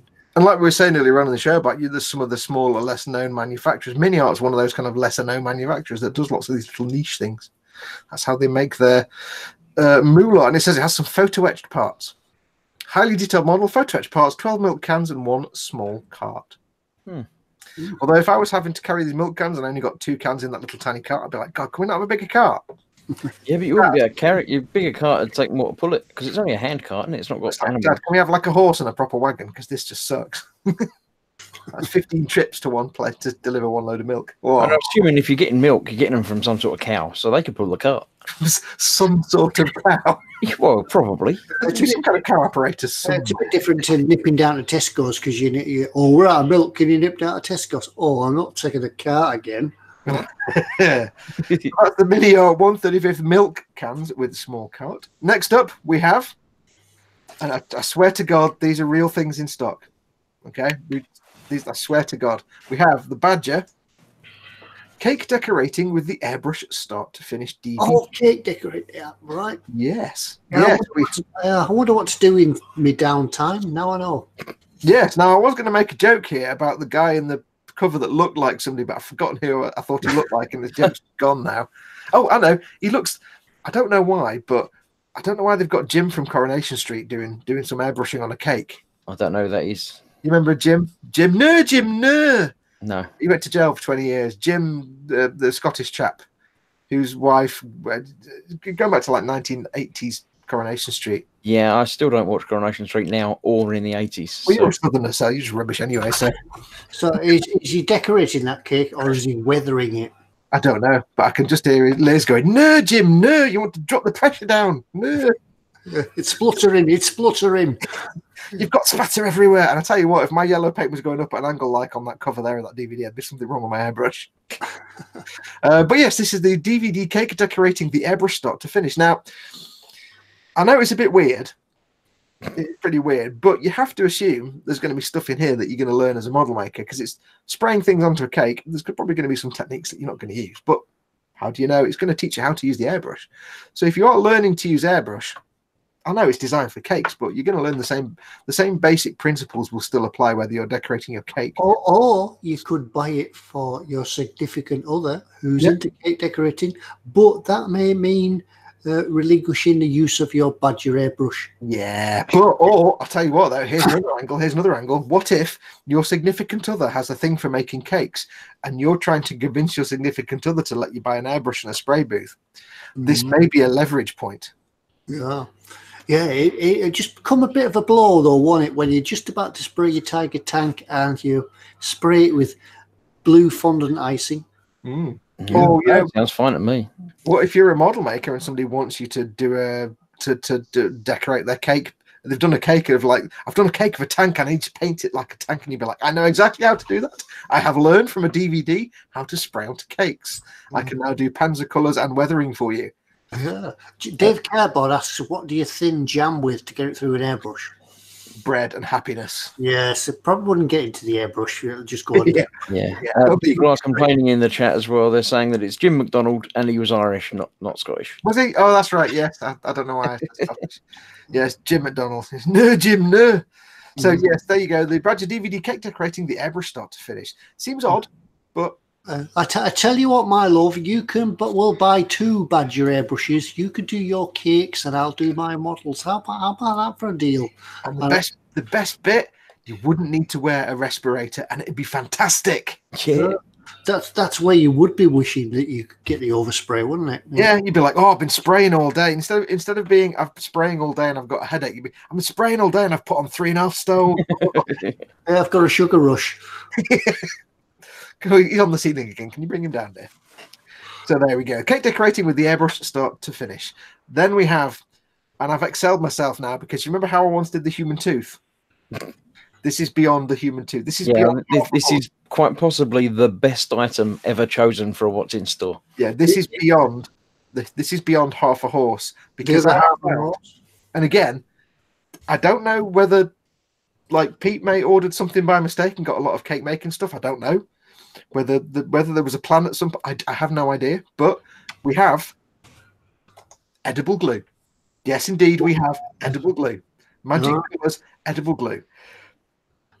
Yeah. One wonders why that's on the shelf at eModels. But well, it says it is for all of it's basically, and this has introduced me to a new word. It says it's designed for all sugarcraft purposes, and that is an awesome word, sugarcraft. I have heard of sugarcraft. I'd never heard of it, but now I have. It does sound like something I want to know more about. It's basically for sticking things onto cake. So if you've got like a little plastic model, it says just in case you want to stick a plastic model onto a cake and eat it, but don't eat the model because the modeler will be unhappy. So it is basically edible glue. It's packaged in a convenient 28-gram container. It's blended to a perfect consistency to achieve the optimum performance and is easy to use. And it is an essential item into any sugar crafter's toolbox. Uses include constructing sugar flowers. I like the sound of that. Applying embellishments and sugar decorations to cakes. Perfect for using with non-toxic glitter. General items needing to be secured into place and suitable for all sugar craft purposes. But I think I've excelled the human tooth now.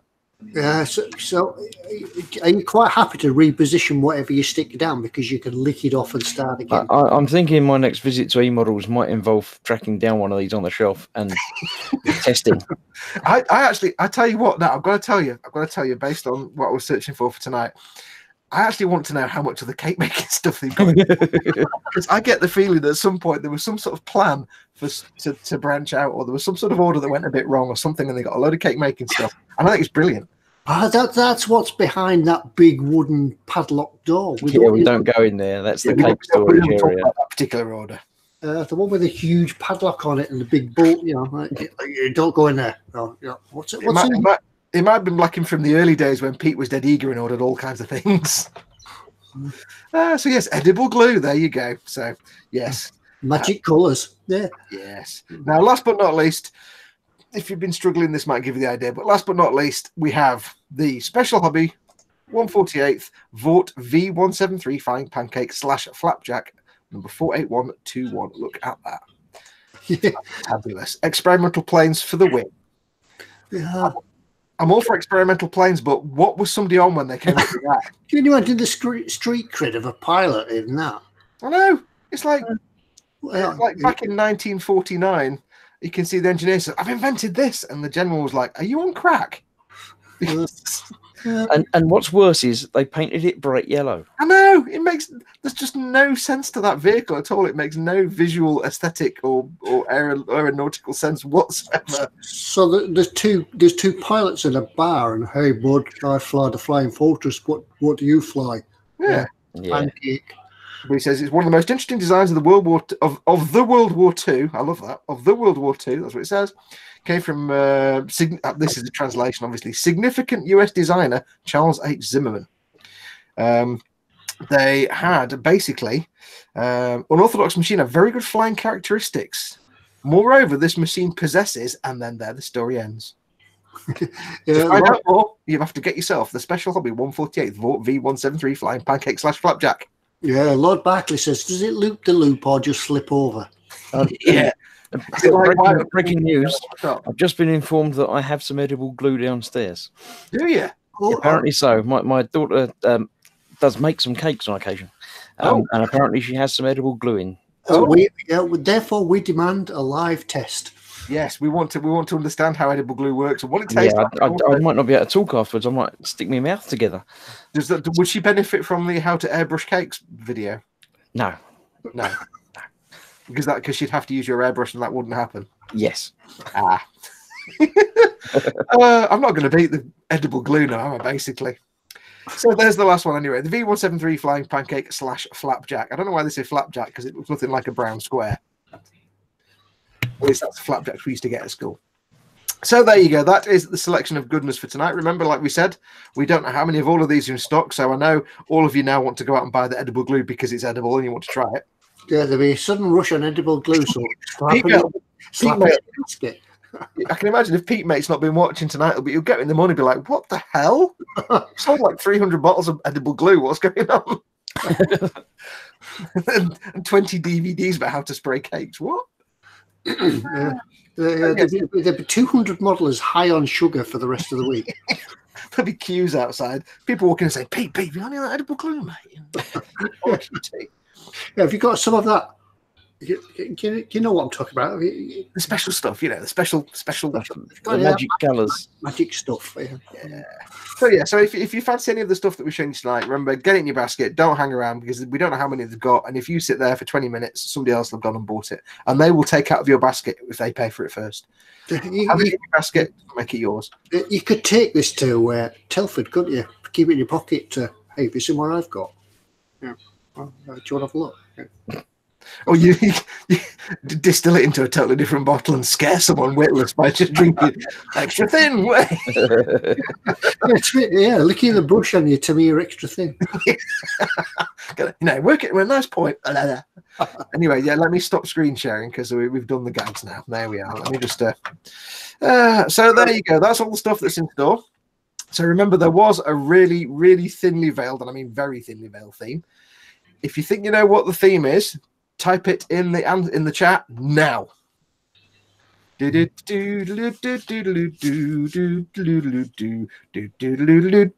Bomb. Simon D typed something and then retracted it. You might have, yeah. Carl, Carl at Making Models is straight in. So as everybody now, it's exploded. Yeah. Carl was first with pancakes, and then the chat went. Yes, pancakes. Well done, Carl. You've won yourself a big fat sticker. You know what to do. Send an email, ted@emodels.co.uk with your name and your address and say you want a big sticker, and we'll get one out to you. Okay. Yes, I promise you not to send you any edible glue. Yeah, edible glue not included. Sergeant Bones explained that flapjack is the American word for pancake. Is it?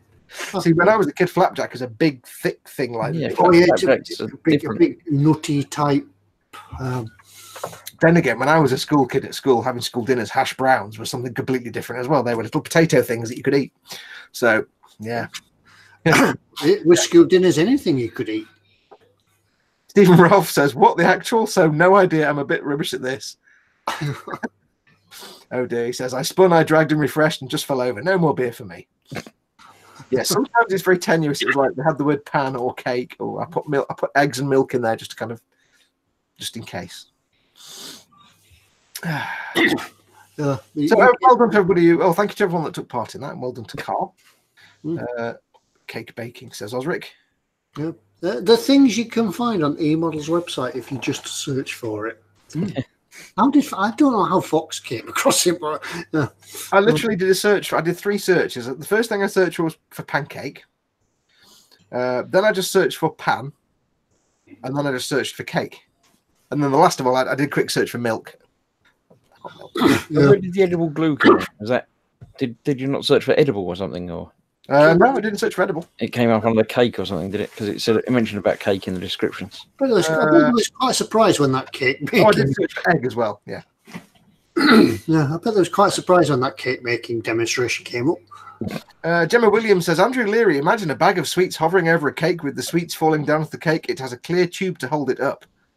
It's talking about. They were asking about gravity cakes. Oh, gravity cakes. Yeah.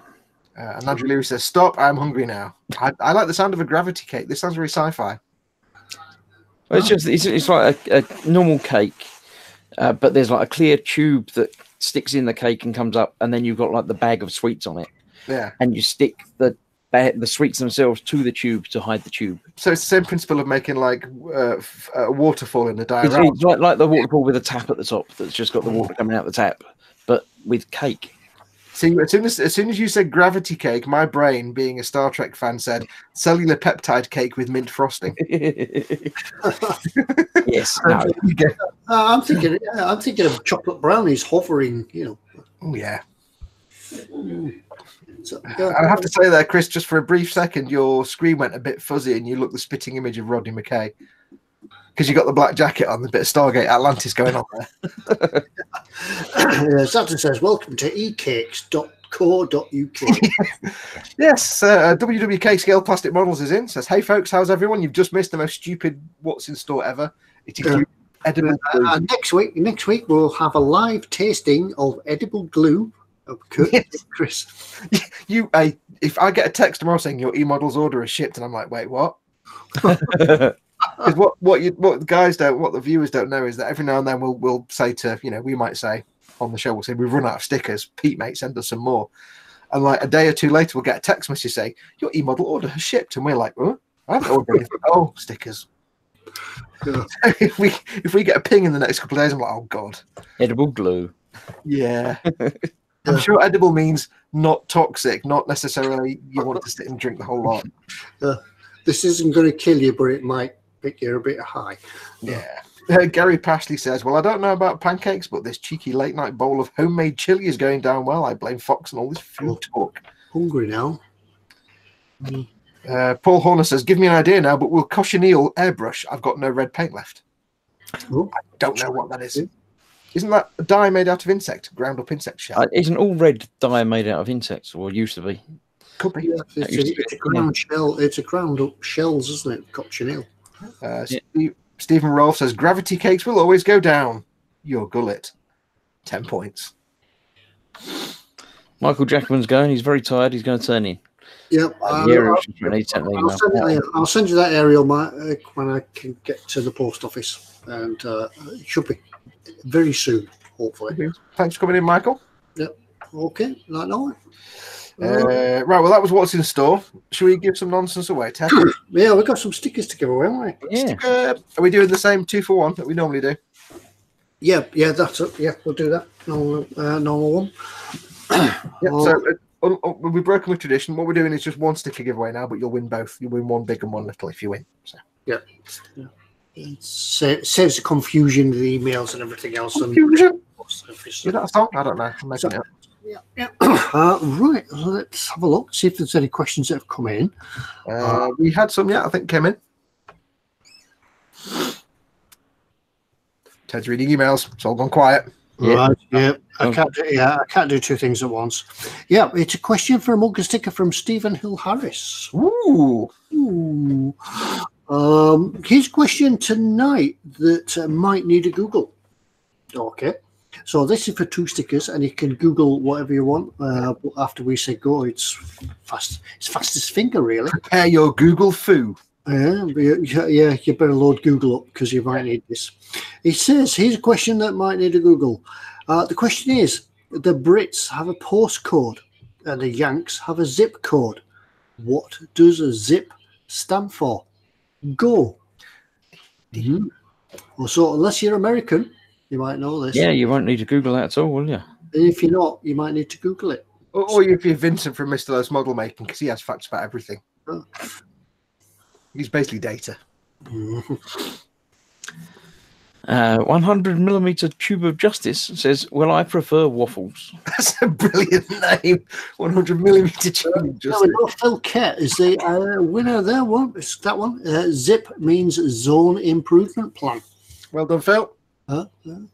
Trot Chad says, "Zippy the Rainbow Postie." Zippy the Rainbow Postie. Yeah.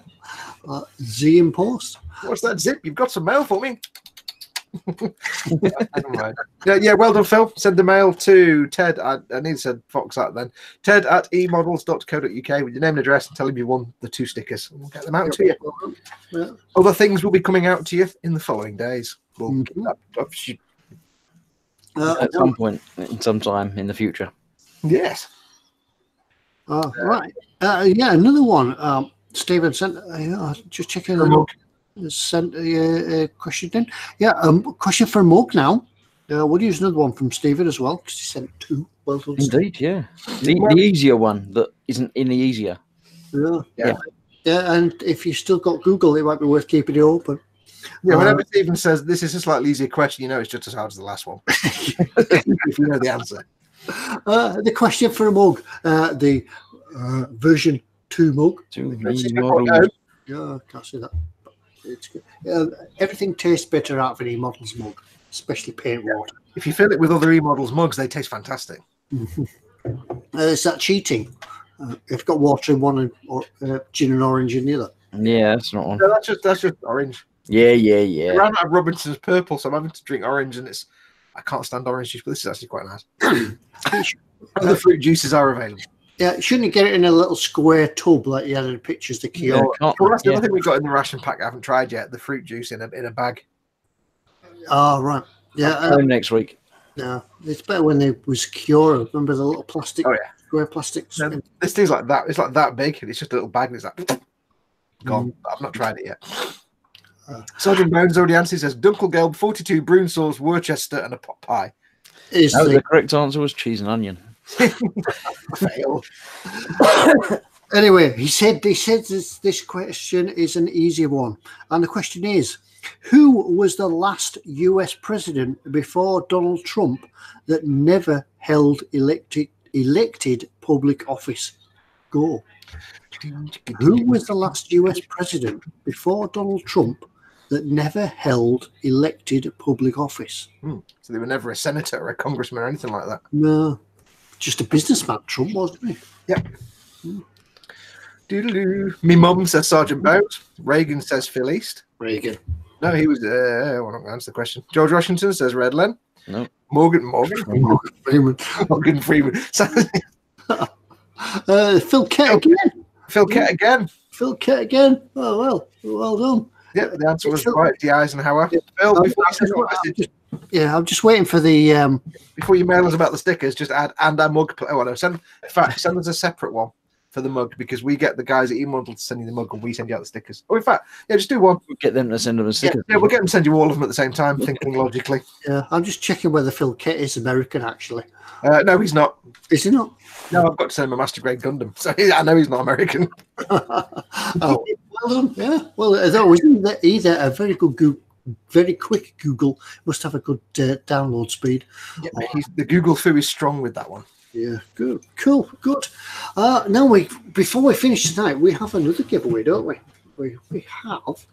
Yes, we do. Yeah, we've got the gallery because we didn't do it last month because of the timings and things. Everybody was ill and things broke down. And because of the reasons, Ted. That's all. Yeah, the reason and the other reason. Yeah. I'll save. I'll take back what I said because I'll save the next juices till next yes. time. Never give the specific reason because you might need it the next time, and it's never going to work the second time. Yeah. So we're going to do a gallery giveaway. We have at sort of great expense spent a lot of time looking through the gallery. Remember, if you don't want to know what the gallery is, when you build a model, take a picture of it, send it to eModels, or post it on the gallery page, and then. Oh, sorry. I thought I had a message come through then.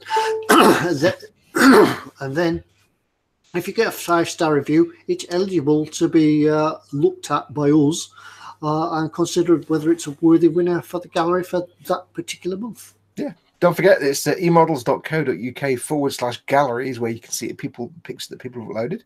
You just upload like one picture of your finished model. You can do 2 or 3 pictures. Don't do work in progress, though, because it's nice for people to see it, but in the gallery, they're just looking at the finished thing. On the first of each month, we will go in and we'll pick one of the 5-star rated submissions. Now, we don't look for, my God, this is a museum quality model made by an absolute genius. We're not looking for the most technically proficient model, although it may well be something that we choose. We might choose an absolutely beautifully made and painted model. However, we really just look for something that makes us go, oh, I like that. That's it. So 1 month it might be a museum quality piece. The next month it might be something made by 9-year-old Jimmy Smith when he snaps something together and slaps some paint on it. It's just something that tickles our fancy. So it's not going to be the most technically proficient necessarily, although it might be, but it can just be sometimes something that's fun or interesting or just tickled us pink. It could be anything. Yeah, on that note, about if your younger sibling or a child or whatever does build a model and does want to put it forward into the eModels gallery, I've had a thought that if you put a little picture... God, he's had a thought. Yeah, I've had a thought. I've been thinking. Have you been braining again, Ted? A little post-it sticker next to the model, age 9 3/4.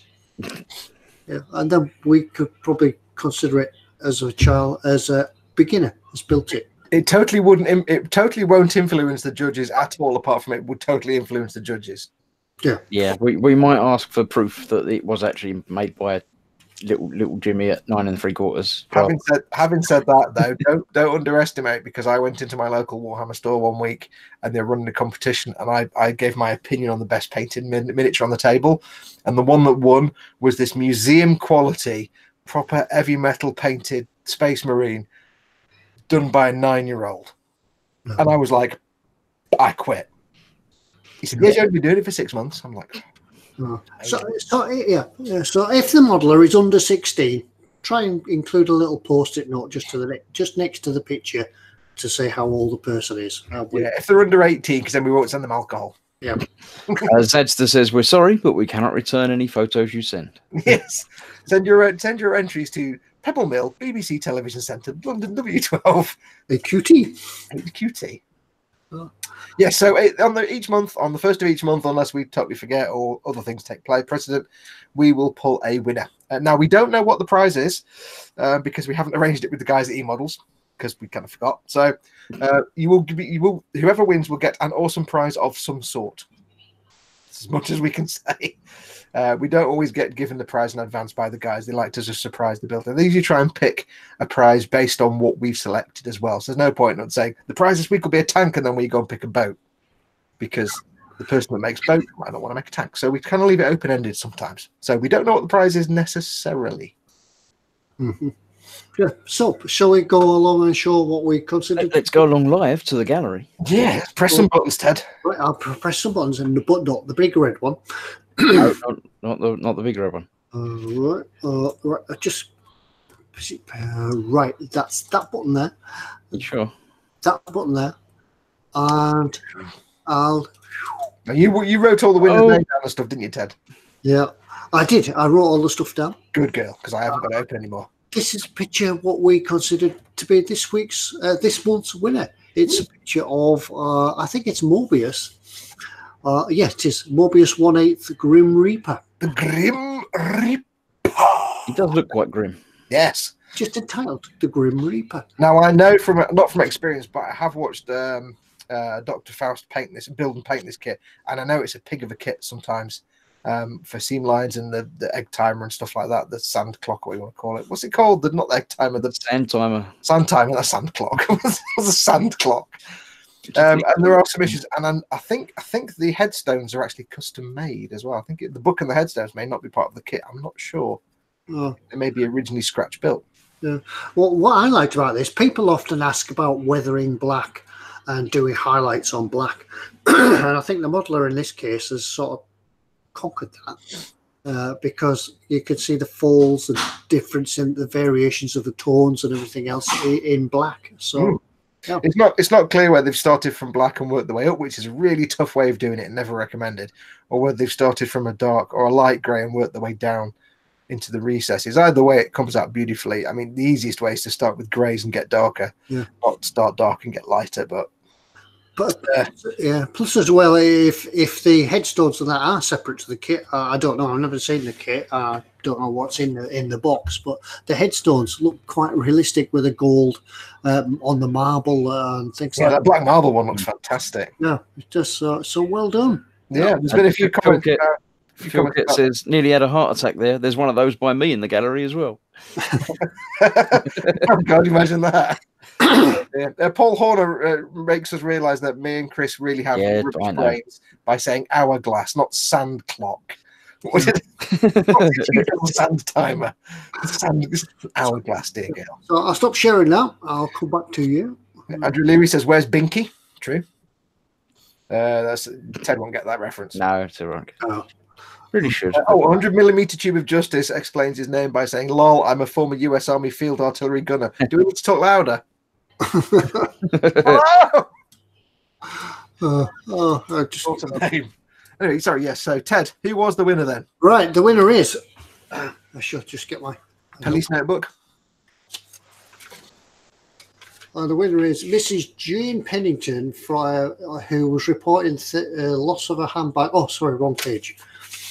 The winner is Simon Marshall Jones. So, can't hear anything now. So, Simon Marshall Jones is the winner. So, if you are watching this either live now or you watch it in a few days' time to catch up, just drop us a line to ted@emodels.co.uk and we'll forward your details to the guys at the store and we'll get something sent out to you. Yep, just make sure to include in the email that you've won the gallery giveaway and include your name, your address, and just in case we need it, the phone number. Because obviously, if they send you a prize, sometimes the courier wants a phone number. So just include your name, address, and phone number to say that you've won the gallery giveaway. And we'll forward it on to the guys. And I say, we don't know what the prize will be. We'll forward it on to the team at eModels, and they'll send you some happiness in a box. And I don't mean like pot noodles. Yeah, so probably not edible glue either. No. Can I tell you what I had for my tea tonight? Was it edible glue? No, but I've hit an all-time single man low. It's kind of awesome. I was really hungry, but there wasn't much time, so I basically got 3 green pot noodles and put them in a bowl. I added the hot water and a load of butter and some soy sauce and mustard sauce and lots of bread. I basically made English ramen. It was delightful. Are we having pancakes tomorrow? I'm going to go to the corner shop and see if I can get the bits. If not, no. You're not going to buy one of these ready-made packs, are you? Just Oh no, we'll get a thing of pancake liquid, pancake particles or whatever they are. No, pancake parts. We're not going to use a lot of eggs and flour and stuff. I'm not doing that. No, you don't do that anymore. You just get one of the things, you put it in and you shake it and you pour it out and you eat it. Oh no, I'll be making. You'll get the powder that you put in with. I'm not going to get like a bottle of liquid. No, it's a bottle of powder that you put stuff in and shake up and then pour out. Yeah. Aerosolized pancakes. No, my wife will be good to me tomorrow. She'll make some savoury pancakes with mushrooms and cream sauce and things like that, all rolled up in a pancake. Do you know what? I've just had a thought now, like pancakes with very thinly cut strips of beef, mushroom sauce, a little bit of green pepper cut really small. Does that not make it an omelette? No, but in such a way that it's almost like a burrito, I guess, maybe. I don't know. I'm just making it up, but all of it sounds really nice. An omelette. No, I like omelettes. If anybody tunes in now, they'll think it's cooking with eModels. Cakes and pancakes. And Andrew Lewis says, pancakes both UK and US, yay. I've had both. I do like American pancakes like that thick. My brother lives in the States and he once brought back a box of Aunt Jemima's pancake mix. And a box of Aunt Jemima's hominy grits. Lord Barclay's got it right. He says plain flour, egg, mix it together, job done. Not that by the time you've walked to the shop and you bought your packet of powder and added some water to it, you've done it. Yeah, but that's all right if you're okay at breaking eggs without explosions and sadness. If I try and crack an egg, it's like unhappy people. Trot Chad says wrap bacon in a pancake. Osric 9000 says in my description, that's a spring roll, Fox. There used to be a place I used to go into Manchester many years ago. It's a place called the Dutch Pancake House, and they used to do proper big savoury pancakes like that big. You get a plate this big, and it'd be like pancake with savoury filling, and you'd roll it up. It's kind of what I guess that's a Dutch pancake. Carl Bloomer says his single man meal was pot noodle and chips. Oh yes, get in. Oh, that sounds good. There's an idea. If you ever start, wherever I think wherever you go and however much money you've got, you could be down to the last penny you've got of the day. If you open the cupboard, there's always a pot noodle there. Always, yeah. Always. And it's just the best. It's just the best. Green pot noodle. So Dave Cardboard says, how bad do you have to be at cooking to not be able to mix flour, eggs, and milk? I'm that level of cooking. I'm that bad level. You can make a pancake and then put pot noodle inside that. Oh yeah. Might see Philly says you might see airbrushed pancakes in the Boom Hut if anybody bought a magazine. And it was a DVD, not a magazine. Earl D says 2 eggs, 1 cup of flour, 1 cup of he's American, it's all cups. No, 2 eggs. No, it's not really. 1 cup of flour, 1 cup of milk, half a teaspoon of baking powder, a tablespoon of caster sugar, and a dash of here's a question. This is going to be a stupid question. You might know this, Ted. Oh dear. Oh, you probably know this, Chris. If somebody was to accidentally get caster sugar instead of sugar, like, for putting your tea in your coffee, is it still just sugar? Can you put it in tea and coffee, or is it something special for baking? You can. You can. It's just I wouldn't. I don't like it when people go, well, you can. It's just ground finer. Is it just really fine? Is it just normal sugar but really, really fine? Yeah. Okay. We'll put as much in. Yeah. I don't know. We got the Amazon delivery today, and it was like caster sugar. Oh. It'll do till your next delivery. That'll do. That's fine. Yeah, everyone's saying you can. It's just smaller. It's finer grains. You can. You might need so much. You could spread it on your pancakes. Maple syrup. Oh yeah, that's an idea. Jimmy Bone saying, Fox, if you're not going to use them, can I get the 24th truck accessories off you for my 124th transit van? Yeah, sure. I'll drop an email to ted@emodels.co.uk. We can sort it out. I don't know what bits I've got left. I've used a few of them, like the checker plate board and some bits and bobs, but I've still got a couple of the figures, I think. And I've got some other bits and bobs. I don't think there's much of it left, but I'm happy to stick them over an envelope for you, not a problem. Drop an email into Tedward. That's me, Ted at eModels. It's just sugar. You'll get more per teaspoon, though, says Phil Cat. Bonus. Heart attack. Here we go. Maple. Oh. Somebody, Azazta says maple syrup on pancakes. I forgot we got some maple syrup again today. Proper Canadian maple syrup. I could put that with pancakes. I didn't make the association until just exactly that. Redland says, my wife has to make 180 pancakes tomorrow. Put me in a big pile, one big stack. What was everybody else having? Yeah. Can't you just make them yourself? You're not going to help her. Maple syrup pancakes tomorrow. Yep. Yes. Maple syrup. It is the best. You can't or shouldn't put maple syrup in tea, although Stephen says mole syrup. Maple syrup. I put maple syrup in coffee. It's fantastic. Oh, it's fantastic. Redland says school dinners. There you go. Yeah, everybody must. Yeah, all I can remember from school dinners was tapioca and a blob of jam and having to stir it round. It was horrible. Do you know, I actually loved school dinners. I loved them. The one thing I used to love the most was school cabbage. Oh, it's delightful. Yeah, the main courses were all right. It's just when they came to the afters, the pudding. It was all right. I didn't like the pies because it was always that really dry, like minimum products used pie pastry. They didn't put a lot of effort into the pastries on the pies. Yeah. You'd often get them pies, but they'd be so lazy they'd use lattices of pastry on the pastry coats. So you get half as much. Yeah, school dinners put me off. Rice pudding, custard, tapioca. What to tell you them now? So we're torturing Anders Ericsson, who's having a diet day. Yeah, well, it's almost finished now. It will soon be food day tomorrow. We're about to wrap up, yeah. So we can go prepare for our feast, pancake feast tomorrow. Sergeant Bones is living in a real life hell because he says the Germans don't have tapioca. I have to import it. Leave, just move. Yeah. It's like me. The only place in the world I would ever want to emigrate to is New Zealand, unless they didn't have tapioca, and I'd be like, nah. Can I get pot noodles there? No, I wouldn't bother them. Anyway, on that, we'll talk about food. I think it's time for us to leave for the I'm season. hungry now. Go and have supper. Yeah, I'm a bit munchy now. Yeah, I think I'm going to throw some slices of bread in the toaster. It's like doing this live stream and talking about food. It has the same effect as smoking some magical cigarettes, but without the magic cigarettes. I just really get the munchies at the end of it. It's healthier. It's like going down the pub, isn't it? You're out for a chat with the lads, and then you get home and you feel a bit pickish now. Yeah, but the thing is, it's always the case of you get home and think, "Oh, I should have got a kebab halfway home, and not when I got home, and I've got to go all the way back now." Oh. Yeah, you stand outside the kebab shop, don't you? And think, "Nah, I won't. I'll leave it for tonight." And then you get home and you think, "Oh, I have to go back." I regret my decisions. Right, yes. So we'll leave it tonight, and we'll go and prepare our for our pancakes tomorrow. Yes. Go down the shop and buy a packet that can shake it in the pan.